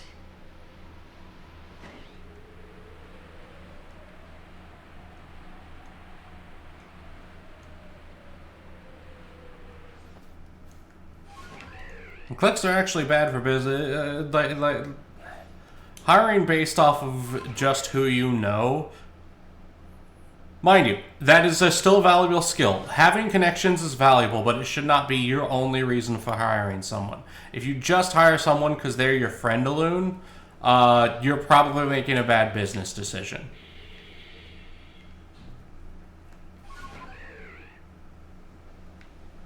Dang it, we did not get bonds. You know what? If we murder all of the Sudowoodos, hopefully a Bonsly will spawn after we cycle back around. Yeah, life is easier when teamwork makes the dream work. Quite literally.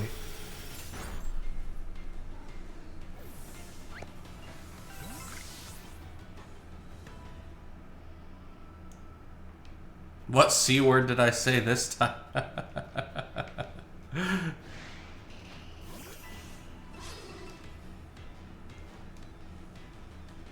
Oh. You mean click? Because you spelled cliche, not click. But yeah, no. Clicks at work and hiring based off of who you know, not what you know, runs into two problems. One, you're locking yourself out of obtaining talent that's worthwhile. And two, you're increasing your odds of obtaining someone who's actively going to be a detriment to your business. That's as far as hiring goes. As far as the actual actively running the business side goes, you run into the issues of cliques create that social separation. They make people bad at their jobs. They also make people willing to cover for their friends when their friends really shouldn't be covered for. Stream alert also went off like 2 hours late for Mo. I was wondering, Mo. I was wondering. You're not the only person to wake up late today. Fox didn't sleep well. So she's up late. But that's okay. I wake up early for this, and I didn't sleep much great either, but doing these streams sparks joy for me. Oh, shaky tree. Give me something good. Yeah. That's Patricia.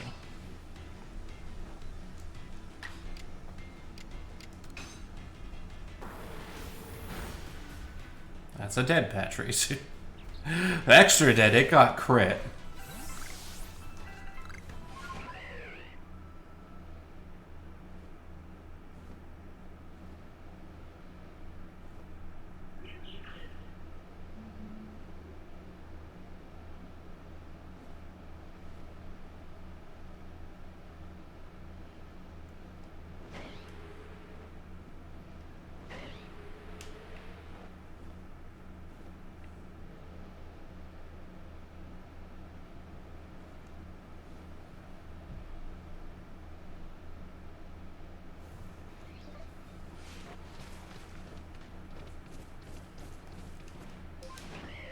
My stream alert is your Sunday alarm clock. I mean, I wake up earlier for these streams than I do for work.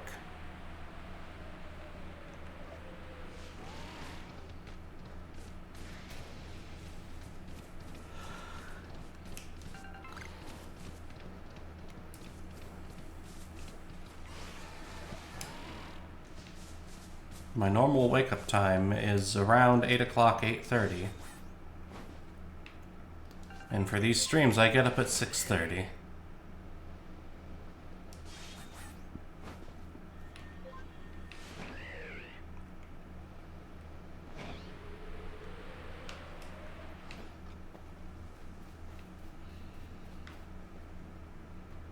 Random Alpha Paris. But we're just here to slay some Soto Widows. He's such a happy tree. Unfortunately, he is in the way.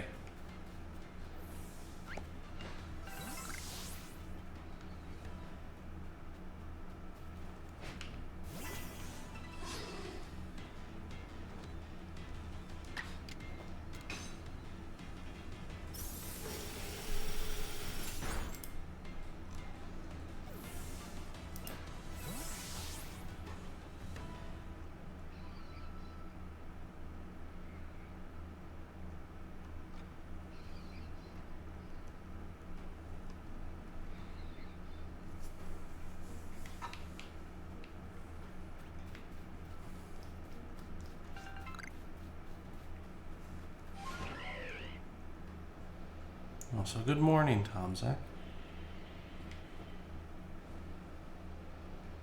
Work at the dealership where the parts department serves.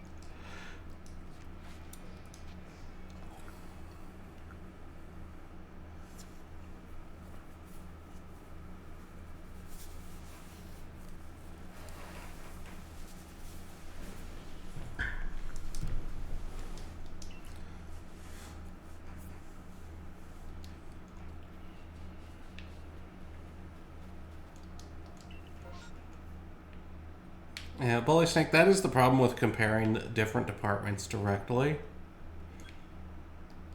Because different departments have different needs and different goals. Sales is almost always going to generate more revenue than service. It's just the way it is. But that's why you need to measure them separately and then put in place incentives for them to work together.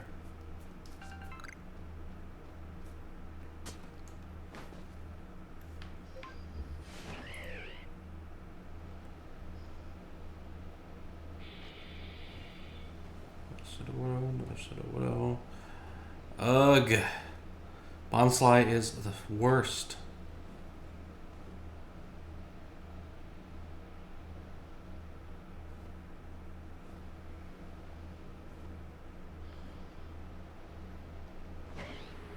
Alright, check the bog, do another lap.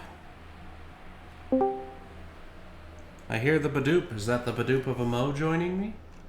It is the Badoop of a Mo joining you. How do, Mo? Good morning. Morning. Oh, when I'm a lot deeper. Okay, yeah. Have not been applied to vocal cords just yet. I did not know I could go that low with that octave. Okay. You have learned a thing today. Use this knowledge wisely. And by which I mean use this knowledge for shitposts. Oh, there might be a Wellerman song I send to Storm later on.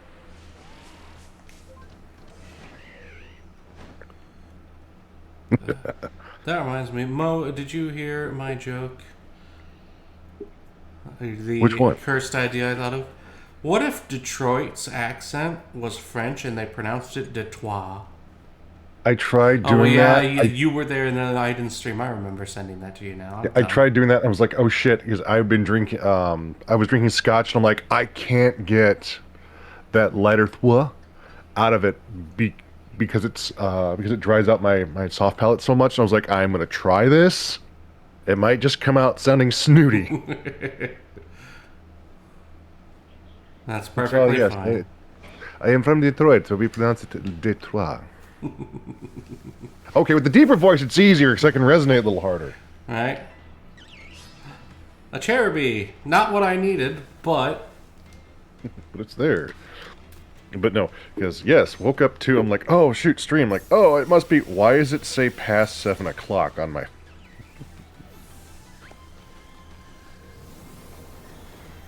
And I was like, oh no, like we're doing business talk, awesome, doing that, and then literally kicking into it. I was like, yes, yes, okay, I'm coming on because I have anecdote stuff because I've been trying to do this at the shop.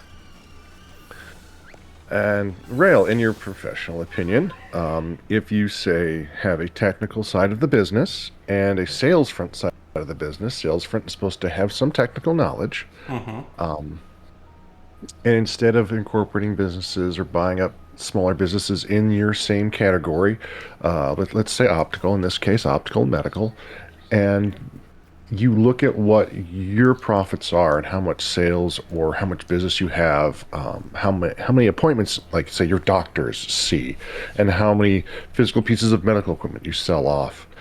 And you look at the other business you buy and go, okay, well, ours is this amount in hundreds of thousands. And we schedule our doctor 4 to 6 days a week, depending upon what the doctor wants, because sometimes the doctor wants a vacation, and that's perfectly fine. We'll do that. But then, like, we have rotationals, so if you come to our office, you know there's a doctor in there 6 days a week. And you look at a smaller store, which has a very good, like, has connections. Was one of the first ones that had Maui gyms, or say Oakley's, or Chanel in the area, and has contract listings because those companies do that not by the company you're with, but by the location you're at. And you look at that other location and go, okay, well, what do you guys do a month? And they go, like, a number in the thousands. Do you then keep the staff that's there, as they are used to only having a doctor there 1 day a week and doing filing for it 1 day a week, and only doing maybe, instead of like 100 pieces a day of medical equipment, and like doing like 4 or 5? And how do you help like them transition to going, oh hey, by the way, our business model is this, and it's been working for us because we have multiple locations and we do all this and serve this larger area of the state.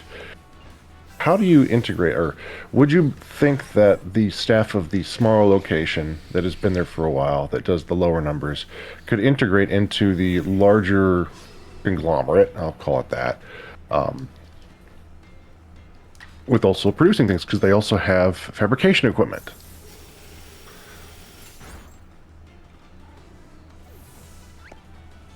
Would you think it viable to keep that staff on? Say you offered it to them. What expectations would you have for them? I mean, my initial expectation would be to go through retraining, which I'm big on. Retrain your staff for the love of God. People get complacent and people don't keep up with all the changes very good. I agree. That did not happen. What happened? At this location. Say you like, and also for retraining, you pay for it. Like, say if there's credentialing or continued education courses that could be done, the corporation, the company, does actually pay for them and actually has licensing to continue those for everyone they have on staff. So you have a manager that they go, okay, well, you've been a manager of this location for 4 to 6 years now. We would like you to be technically trained, so you at least have some medical knowledge of what you're doing and using. And she goes, oh, I don't want to because I'm a bad test taker, and that wouldn't reflect of how knowledgeable I am in these skills. Too bad. Thank you. So, and then... I understand the stress of being a bad test taker, though I am an amazing test taker, so it's not a stress I've ever personally dealt with. But I understand why people would be anxious about that. But you still need to do what you gotta do. Yeah, like you still need to be medically qualified for the position that you're in, yeah. Because you're managing people that have medical qualifications from that position. Yeah. And so when someone else on the technical side that does manufacturing and fabrication looks at this and goes, "Oh, well, okay, this is going to be turnover for us," and then you go, "Okay, well, obviously we have to do word of mouth because that's how we've always done it for our side of technical." Is when we've ever needed someone that's like a retiring or rotating out of a job, and in technical sides, you generally stay in that job for a good long time unless you get different research stuff or move from company to company. And you look at that and go, oh shoot, we need two people that actually have experience and whatnot. And you go, okay, well, I'm going to try and network through people that I know, because when we needed other technicians that I had to train or just needed someone because, oh, hey, by the way, we're adding another store, which means we're adding more product, which means we shouldn't have just a team of 2.5 people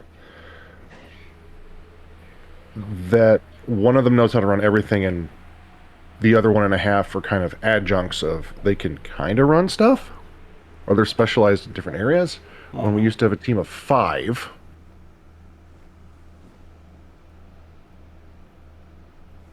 and so when you go to the ownership and the management who was part of the technical staff at one point in time, going, okay, I'm going to look for these technical qualifications, and they go, oh, that's great, but we're already doing. We went through Indeed, we went through our resources, and I went, we had these? Yes, we've had them for 6 years since we hired the other place, but whenever we've needed technical staff, it's been nepotistic or click hires. Someone's son that needed a job, someone that was, oh yeah, well, this is a relative, and those have not turned out. Those have been vacated in 90 days because not held up to standard, not qualified, Yeah. and whatnot. How do you help address the morale issue when you see, oh, they're doing one side of the business, using resources, doing first and second round interviews, and then when it comes to tech side, they're word of mouth, click hires, nepotistic hires, You and then immediately explaining need to away. stop doing that. Yeah, yeah.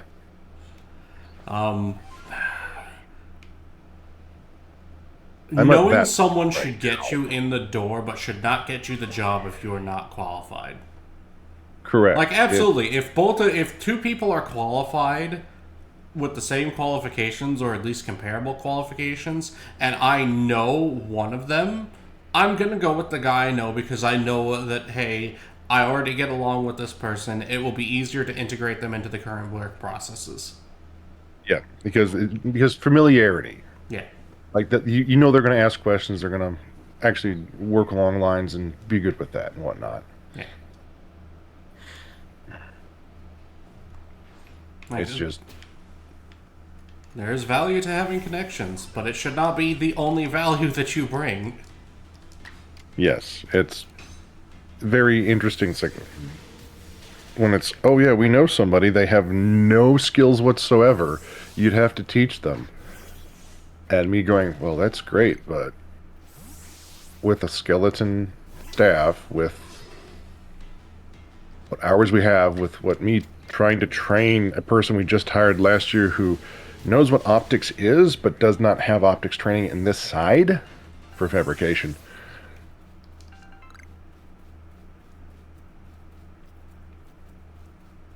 It's very interesting. I'm looking at it and going, I know, like, you can punch up and find people with technical skills.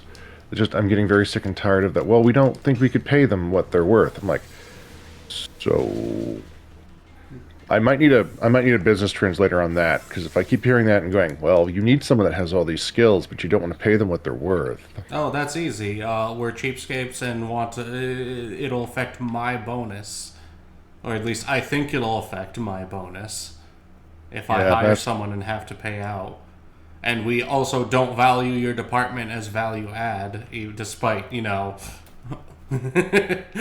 heavily yeah. reliant on you. That's what I was thinking too. Just I was going to get a professional opinion.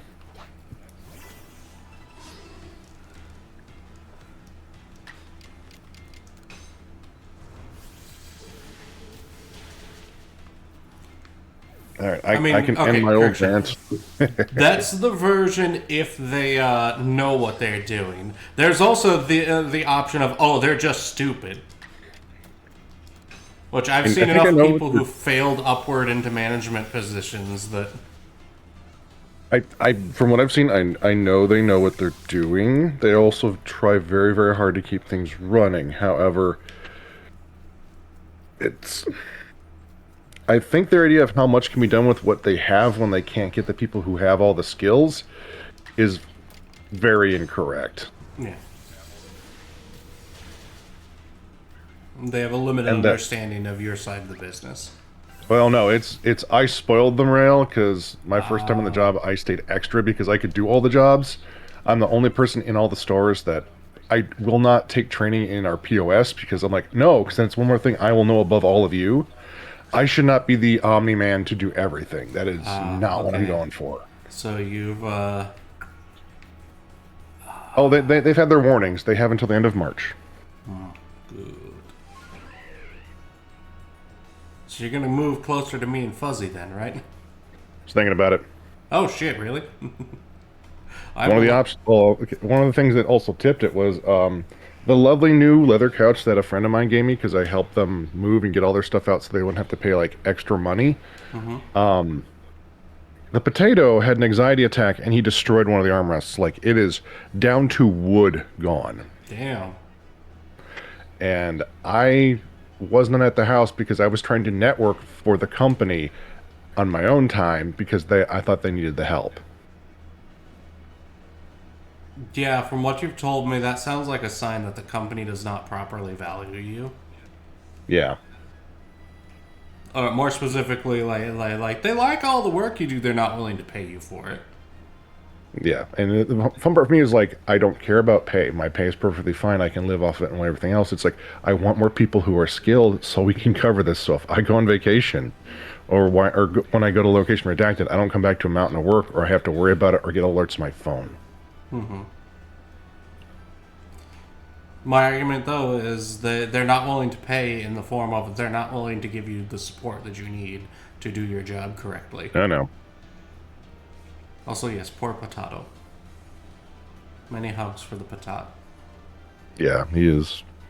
He is also, man, he is wanting to go outside. He's at like, if I can at least see him at 3 hours out of my workday or whatnot, he's absolutely fine. He will go and sleep. The reason I know this is a panic attack is the spot he sleeps on the couch, which is his little bed, that's what he ripped apart. No. Nowhere else. He was alone, which the one place he felt safe, and panicked.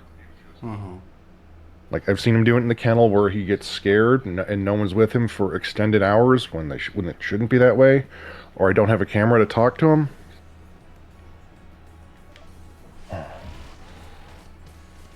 But like I know how much it will be to fix the couch, unfortunately, because I don't want to just leave bare wood and metal. Yeah. Either fixing couch or getting a new couch are both expensive. I should know. I bought a new couch recently. Yep. And when someone said, "Hey, do you want this lovely electric recliner with charges and all these doodads?" I was like, "Is it damaged?" And they went, "No, it's missing a screw in one place." I'm like, "Missing a screw." And when we moved it, the screw fell out, and I go, "I found the screw. Do you still want the couch?" They went, "No, we told the manufacturer they're just shipping us a new one." The fuck? Well, I guess. Yep. Lovely $4,000 couch. It's like, oh, okay, yeah, we're getting like just making sure. We take those.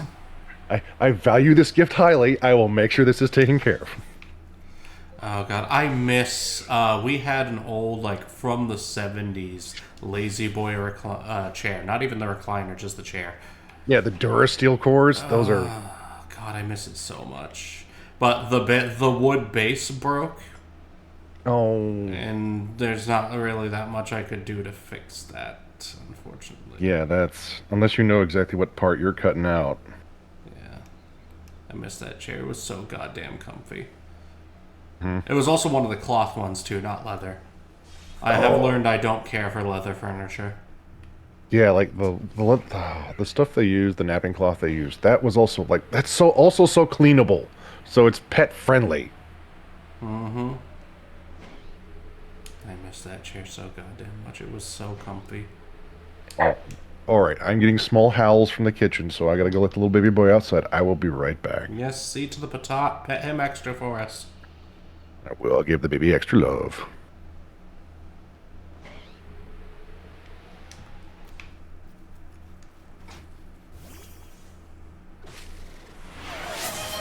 Oh lord. The pet redeem.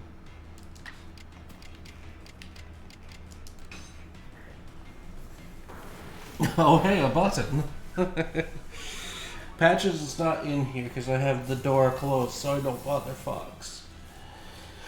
He's not allowed behind the closed door that separates him from the litter box because old cat sometimes has to go to the bathroom at odd times.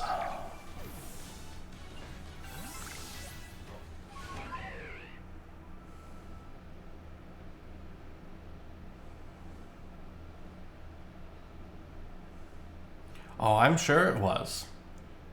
I understood the assignment, but also I was going to pet Patches if he was available, but he is not available at the moment. Oh god, more pets.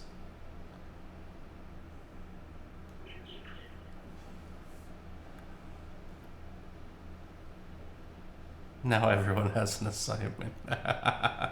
Is that go get the cat Rale?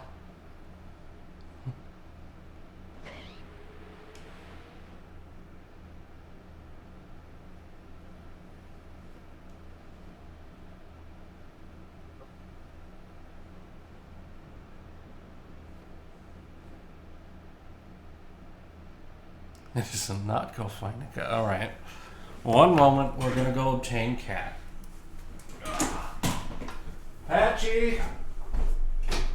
Chinkle! Meow!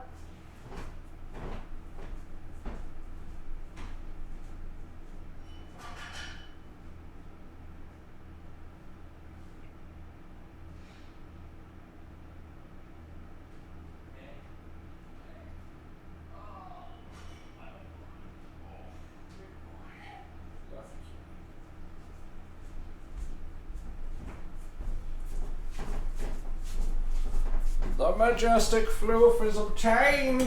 I have required him. There you go, Patch. Oh. Hey. Oh.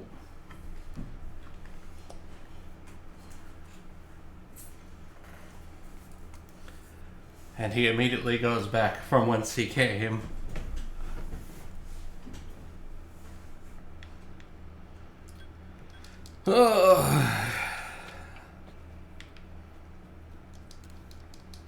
The ever so wonderful doing laps in this area trying to get this one Pokemon to bloody spawn.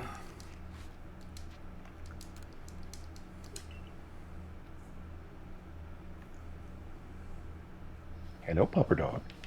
Come here. Welcome back, Mo. Ah, it's good to be back with caffeine. A little honey. So you put honey in your coffee? Pine honey, yeah. I need to try that sometime. Okay. Word of the wise on it. Black Forest and Pine Honey are a bit stronger. I don't use like base. Well, you could use base wood or orange glove honey. It's going to get a really weird acidic, like really acid flavor to it. Pine tar to me, and this is the only time I like pine in it, is if it's with my coffee, because I specifically to do this, I do my stovetop percolator and I more grounds and I burn it a bit. Yeah. So it has a very nice like proteinish flavor to it, and then it's kind of like having like a hint of maple on a steak, because I can taste the proteins from the beans that way. So it's a very robust and strong flavor, but it goes really, really well when you say push something past the boiling point of water. We have finally completed the bonsai. Literally, like, the past 30 minutes has been this little fucker trying to get him to spawn so I could feed him one goddamn berry. Alright, we're going to do one more check, see if there's a Cherrim that spawned over here, and then we're moving on to the next region. Because Cherrim does also have more spawn points in, not the next region, but the region after. So if nothing else, we'll do Cherrim there.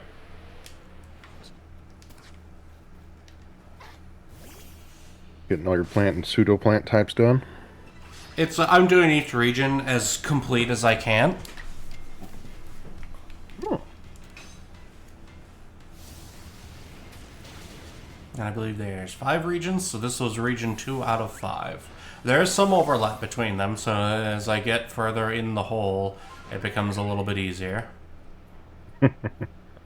And Bully Steak, what? You're not used to his crunchy knees? Stop breaking my legs. What?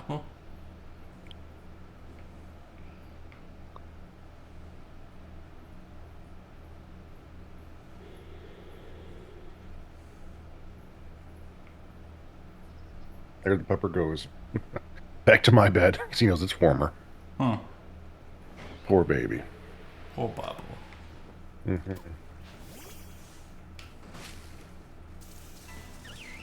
So I find it funny. Nothing kills the zoomies faster.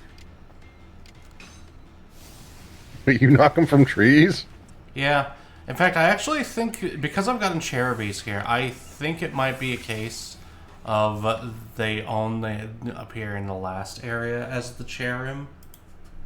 Hmm. Oh, no, apparently it is supposed to have a chance to spawn here, but we'll worry about it when we go to the Coronet Highlands now. For now, we're finally done with the Crimson Mirelands. Yay. Oh, you keep landing from too high. Can you come here for a second? Oop, I've been summoned. One moment. Oop, pancakes. Yay. Ah, that is a good summoning. Much fastness with the maples.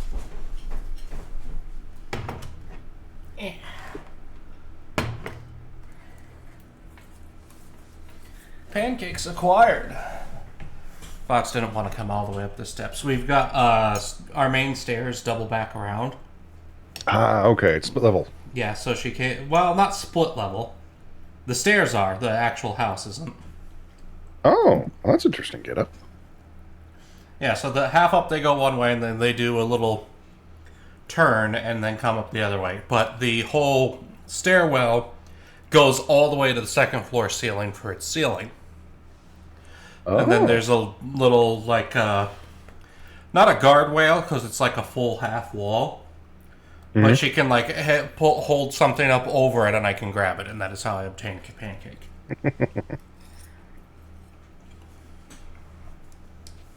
It also means, when I'm changing the small trash bags in the bathrooms and the office upstairs, and I don't want to walk all the way downstairs quite yet, I can just huck the trash bags down the stairs.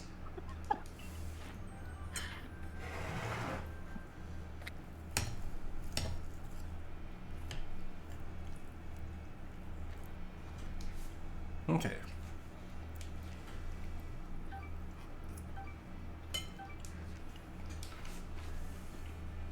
Dog, you found your Chewy. Good boy.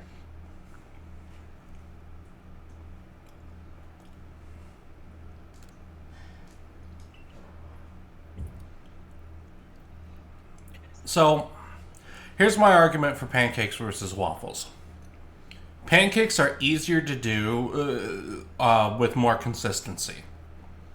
Like, once you have your pancake recipe down, it's pretty much always going to be good pancakes.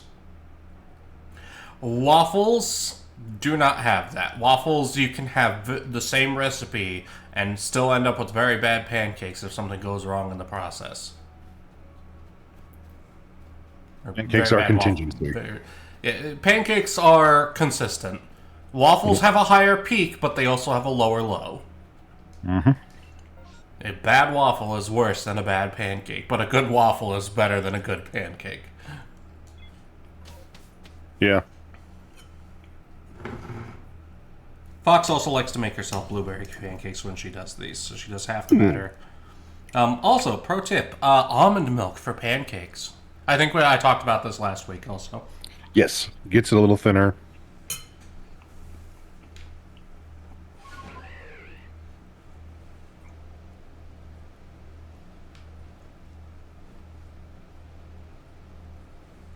Alright, next up, we're gonna go catch us Golduck. And since we're gonna be catching him right away, when we want to use him right away, we're gonna turn in this Bonsly.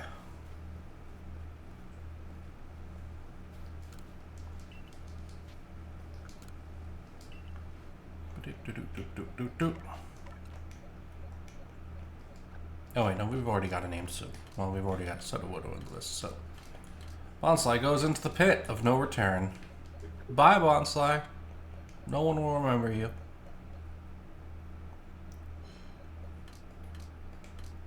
Be good fertilizer. Right. Who do we want to level up?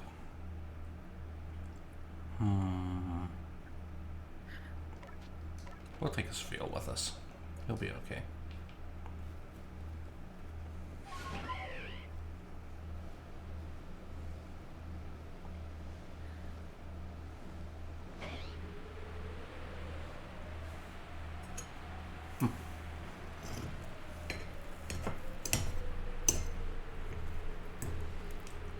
Bully Snake, they only stay fun arguments if everybody understands that they're just for fun.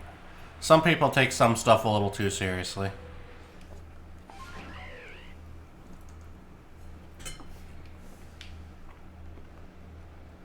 Alright then. Somewhere over here.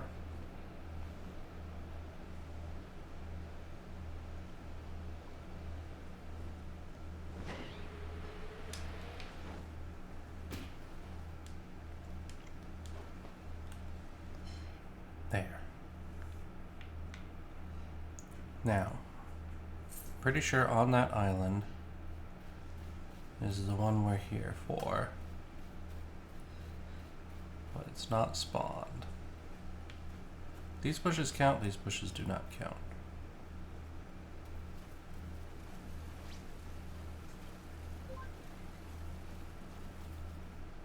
There he is. Not on the island, but over on the shore over here.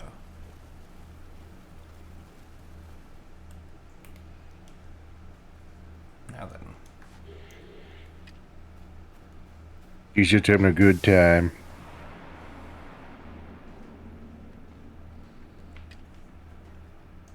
Fuck. Not what I wanted.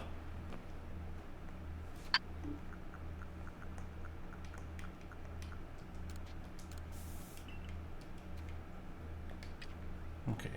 Reapply Smonk.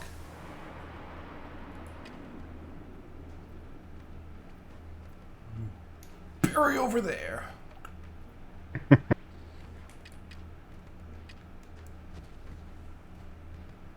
Oh, that is an alpha gold duck. Yep.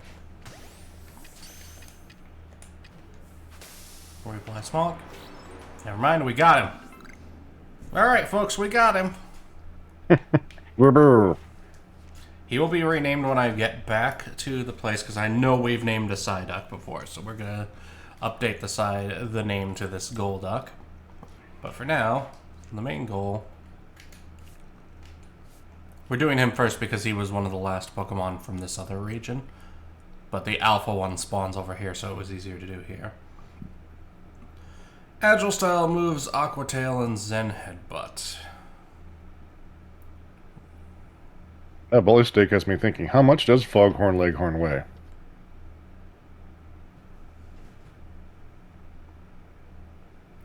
Right, and if I use Agile Style, Zen, and Aqua Tail 3 times each, that'll do it. Do both of them have Agile Style? Zen does. Aqua Tail does. Yay!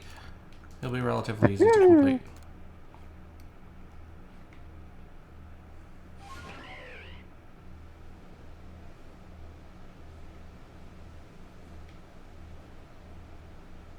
Oh wait, these are a bunch of ghosts. We can absolutely smack these guys around with the Golduck.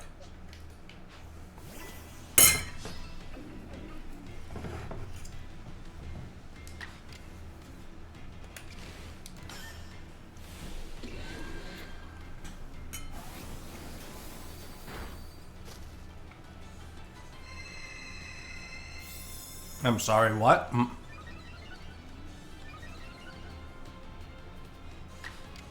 Yeah, I'm now... I thought My brain is like, isn't Ghost supposed to be weak to Psychic? What?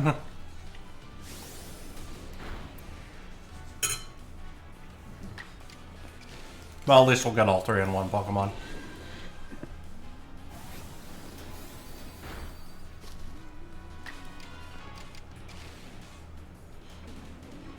Yeah, also, slight correction. Bully Snake, I would argue these are not arguments, because there's no anger involved or anything. That is a debate. There's everyone has strong opinions, but there's no real stakes.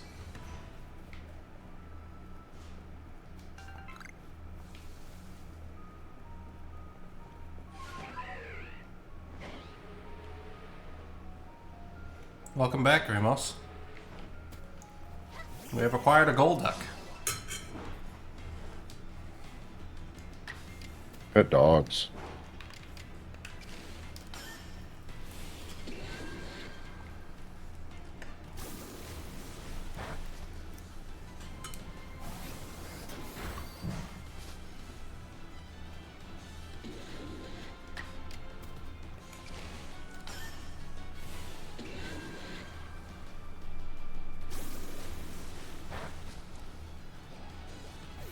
So, Bully Snake, my argument there is, while he is, like, volume-wise bigger than the Hounds and Elmer Fudd, he's also a bird that has, the hollow bones and everything, so his weight's not going to scale the same way.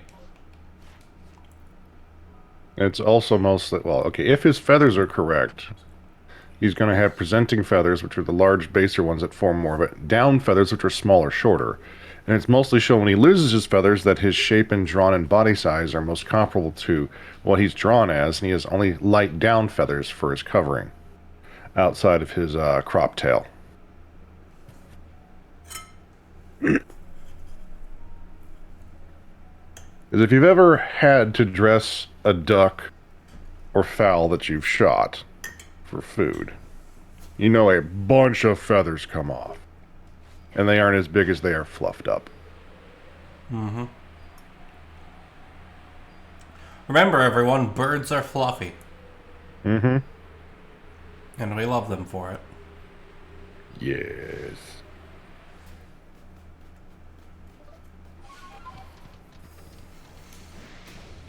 Ow.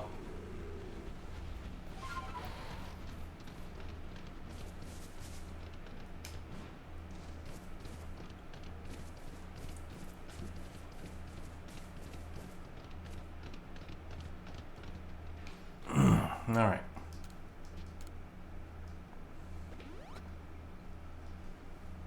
Oh, actually...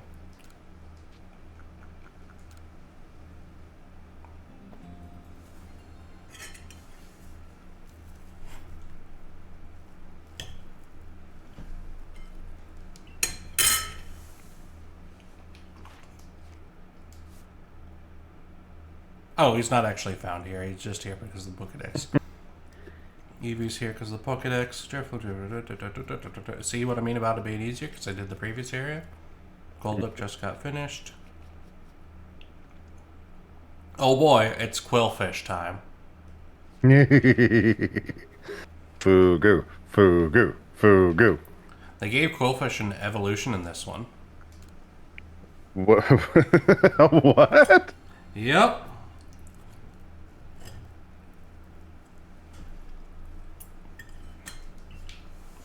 Okay, now I kind of want to guess what it is. Because he always resembled one of those children's, like, bouncy balloons that had the string on the end. Mm-hmm. It should be noted this is a regional variant of Quillfish, too. Oh, I know, but now my brain's like, well, he always looked like a children's toy. And if we're going back to, like, early feudal Japan, what were the children's toys of the day and age? Is he now a ball and cup fish? Yeah. That would actually be a pretty good idea. Unfortunately, that is not what was done. Yeah, because, like, I remember seeing, what were they called? The little noisemakers that was basically a paddle that you would spin with your hands, and it had two balls that would flail back and forth. So I remember those looking like koi fish, and I'm like, oh, that could be it.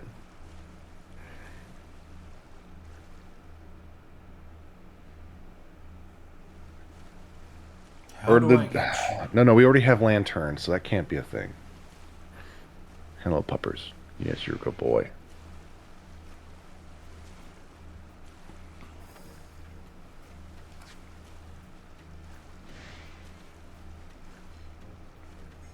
There we go. There's some cool fish. Hello, buddy. I love you too. Hi. You want your belly scratched? Hi. Hi. Hello. One cool Hi. fish Hi, buddy. obtained. How are you? Does my beard taste like coffee? Yeah. Yeah. No. That's a picture frame. I love you. But you're also very dumb. And you have sharp claws. Hello. Baby. Hello. You come down? Hi. You can snuggle here. You don't need to get onto. Oh my god. Rale, Rale, Yes.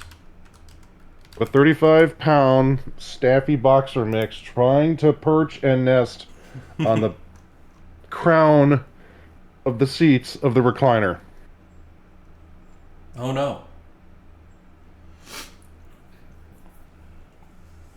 B, you were too big. I love you. I love you. I only need the one quillfish. You are not potato shaped anymore. You are proper dog. I know I call you Potato, and you are the cute little baby Spud. But good sir, Sir? now I'm getting the... Sir? And now he's... Alright. Like, physics says no, good baby. And I know, now he's giving me the whiny eyes. We'll check. Dr. Quackers. That was the name of the gold. That's what we're going to make the Goldex name. Not change moves. Change name.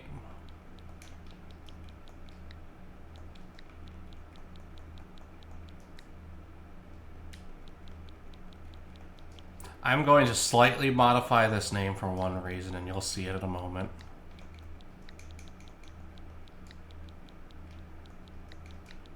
Oh wait, never mind. No, Dr. Quackers is maximum size. I was going to make it Dr. Quackers MD. Because I find that hilarious. Alright, Quillfish. Alright, and he already knows Barb Barrage, the important move for this. So how he evolves is use Barb Barrage 20 times as a strong style move. So for this, we are going to go back to the easier area just because it'll make this way faster. What I would do, I would work with something... Actually, you know what? I'll make a virus or a viral type Pokemon, like low level. So I've actually got a couple of But these. potions hurt it. Nice. Mine, the big one that I remember is Steel and an Electric Spider.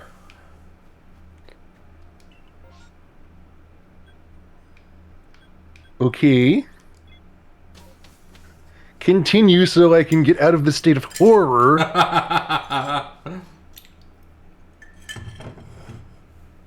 What? It's like a spindly steel spider with a battery attached to it. So you would do like a spinning wheel spider. Yeah.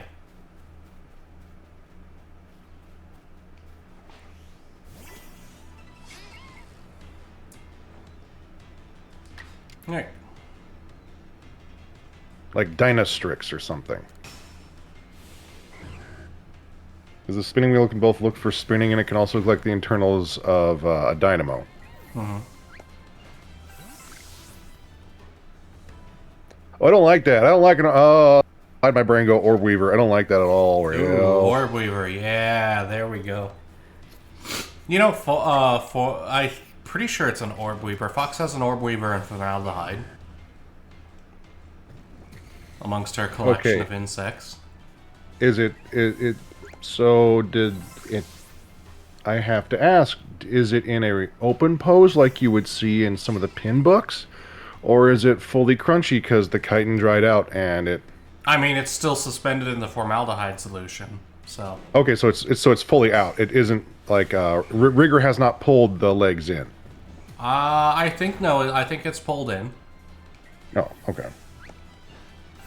It's I also didn't know like if in a it- vial. It's in a little glass vial. A little glass vial. Oh yeah. A little glass vial. It's just that always amuses me when people are like, "We have this." I'm like, "How did you get the body pinned and fully on?" Like for when you see like the beetles and the insects that you on pin boards for examination, I look at that and go, "Yeah, but their chitinous shell usually crawls their little insect legs in, like when Yep. we go into rigor with our own dead corpses."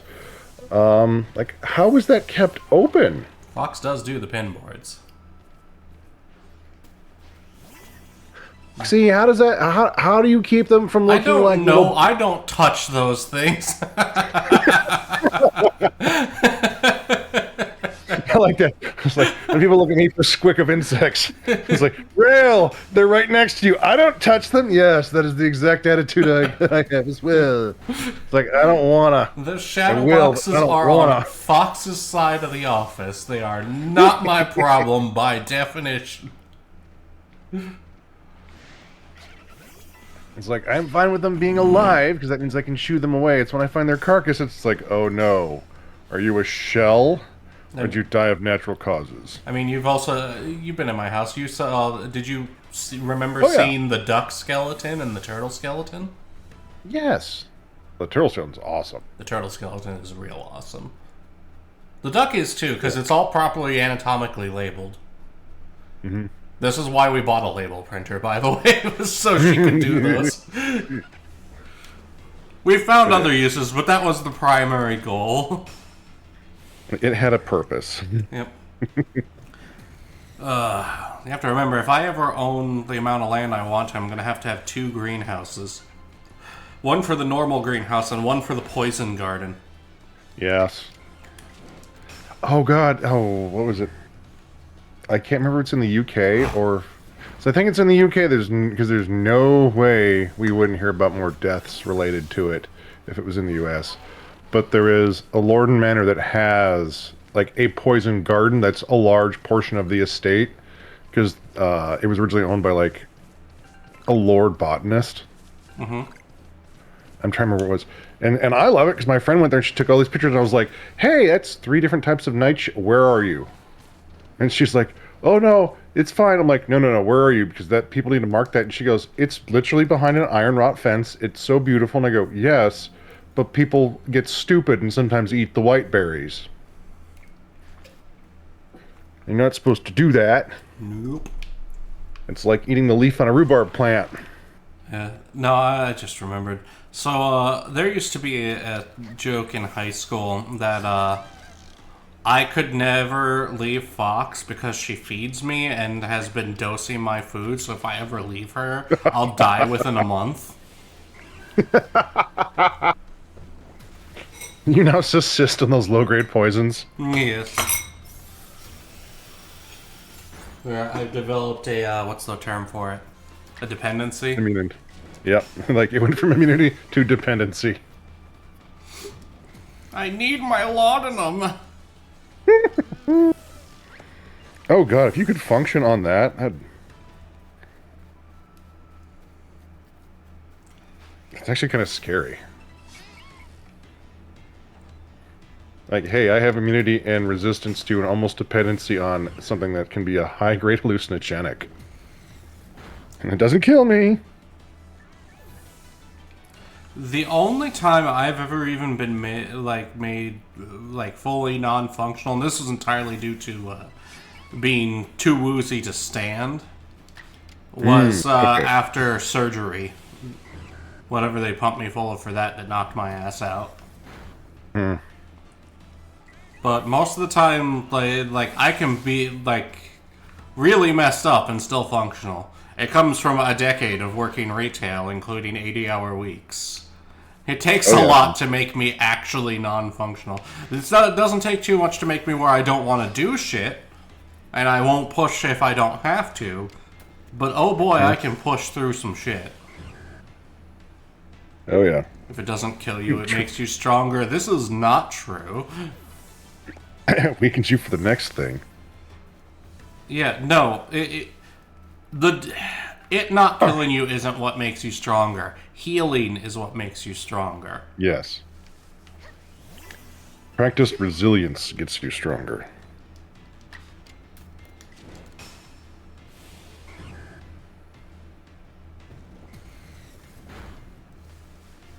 And sometimes you don't heal from stuff. Sometimes you suffer permanent damage, and now you just have to live with it. And while, yes, I am heavily implying the emotional aspect of that quote, also quite literally, I have permanent damage from COVID, and it sucks.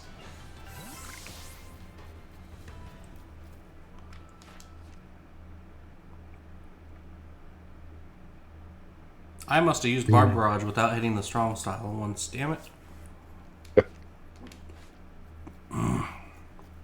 Yeah, going through that, being asthmatic and having gotten it, it's like, yep, I know my lung capacity has been reduced. I've tested myself on some things and done those lovely endurance tests. It's like, yep, it's not just age. Yeah, the COVID damage is the reason I drink so much.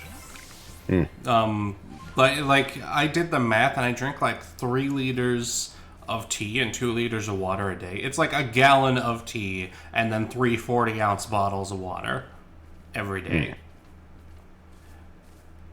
One, because of COVID damage, and 2, because, punchline incoming, I'm a thirsty bitch.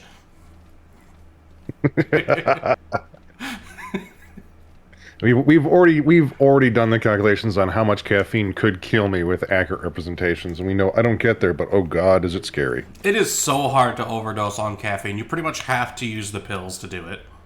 Yes.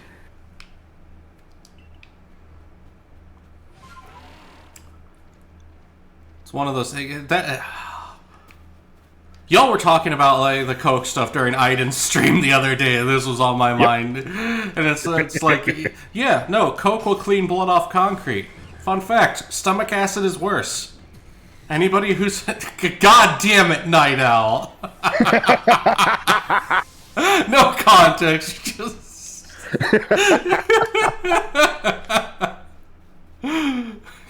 Happy to make it happen.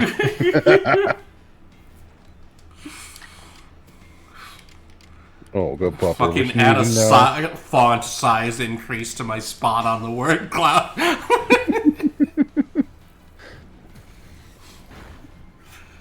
Context not required. Mo, you've seen the word cloud that Samurai made, right? Oh, yeah. It's really neat. I'm a very small part of it. Like, my name is very small on there. But it's still on there, and that makes me feel neat. Mm-hmm. I think, yeah, that's how when people go, if we try to measure what the values are for us or ain't at any given value, it's like, look at that.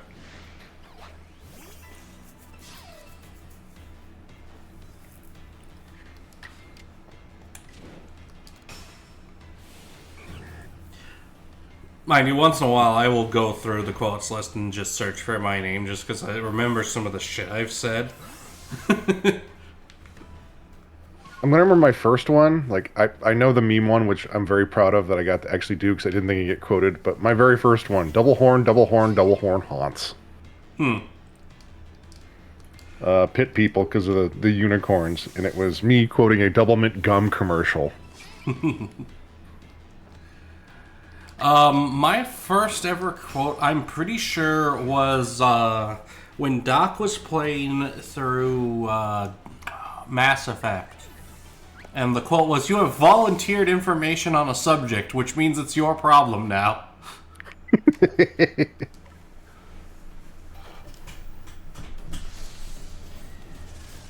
Alright. Behold, Quillfish's evolution. Also, I'm going to name this one myself. Overquill. Oh my god! Alright, now then. Renaming him myself, I'm stealing this one because the joke's... I'm not missing out on this joke.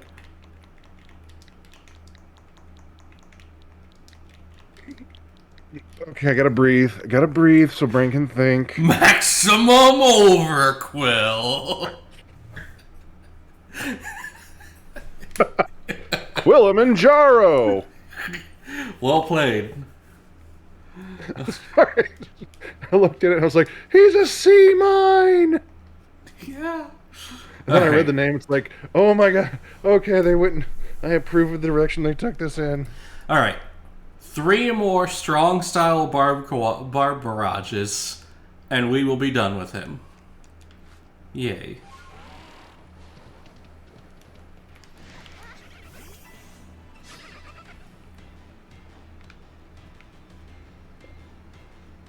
Grimos, my only reply, some people might be into it. Or in some cases, it might be into them.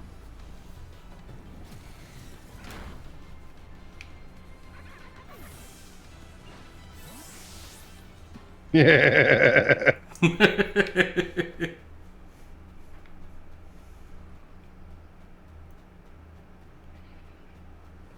I, God damn it, I can't remember if that is the correct, because Overkill is 4 and Kilimanjaro's 5, right? So now I'm trying to remember the voice lines from Halo.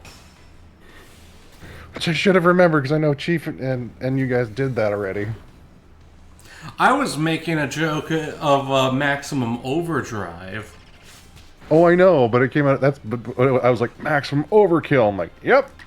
And Okay. I heard the Halo voice kick in. That's why I had to do Kilimanjaro. Okay, now I understand exactly where that came from.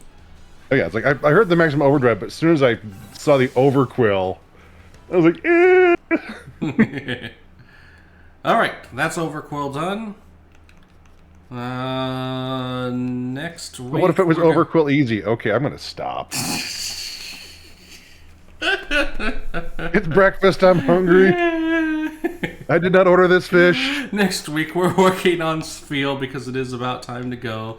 We've got enough time to go turn in the research, though.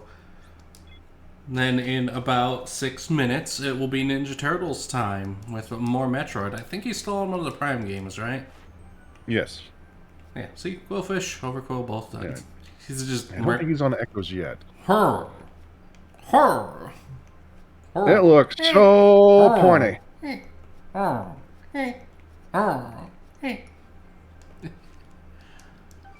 Oh, where is it? Where is it? Where is it? Where is it? Where is it? Where is it? Where is it? Where is it? Keep doing it, Rale. Oh, shit. Can I do it in the Pokedex? Hi, Pupper Dog. I see you.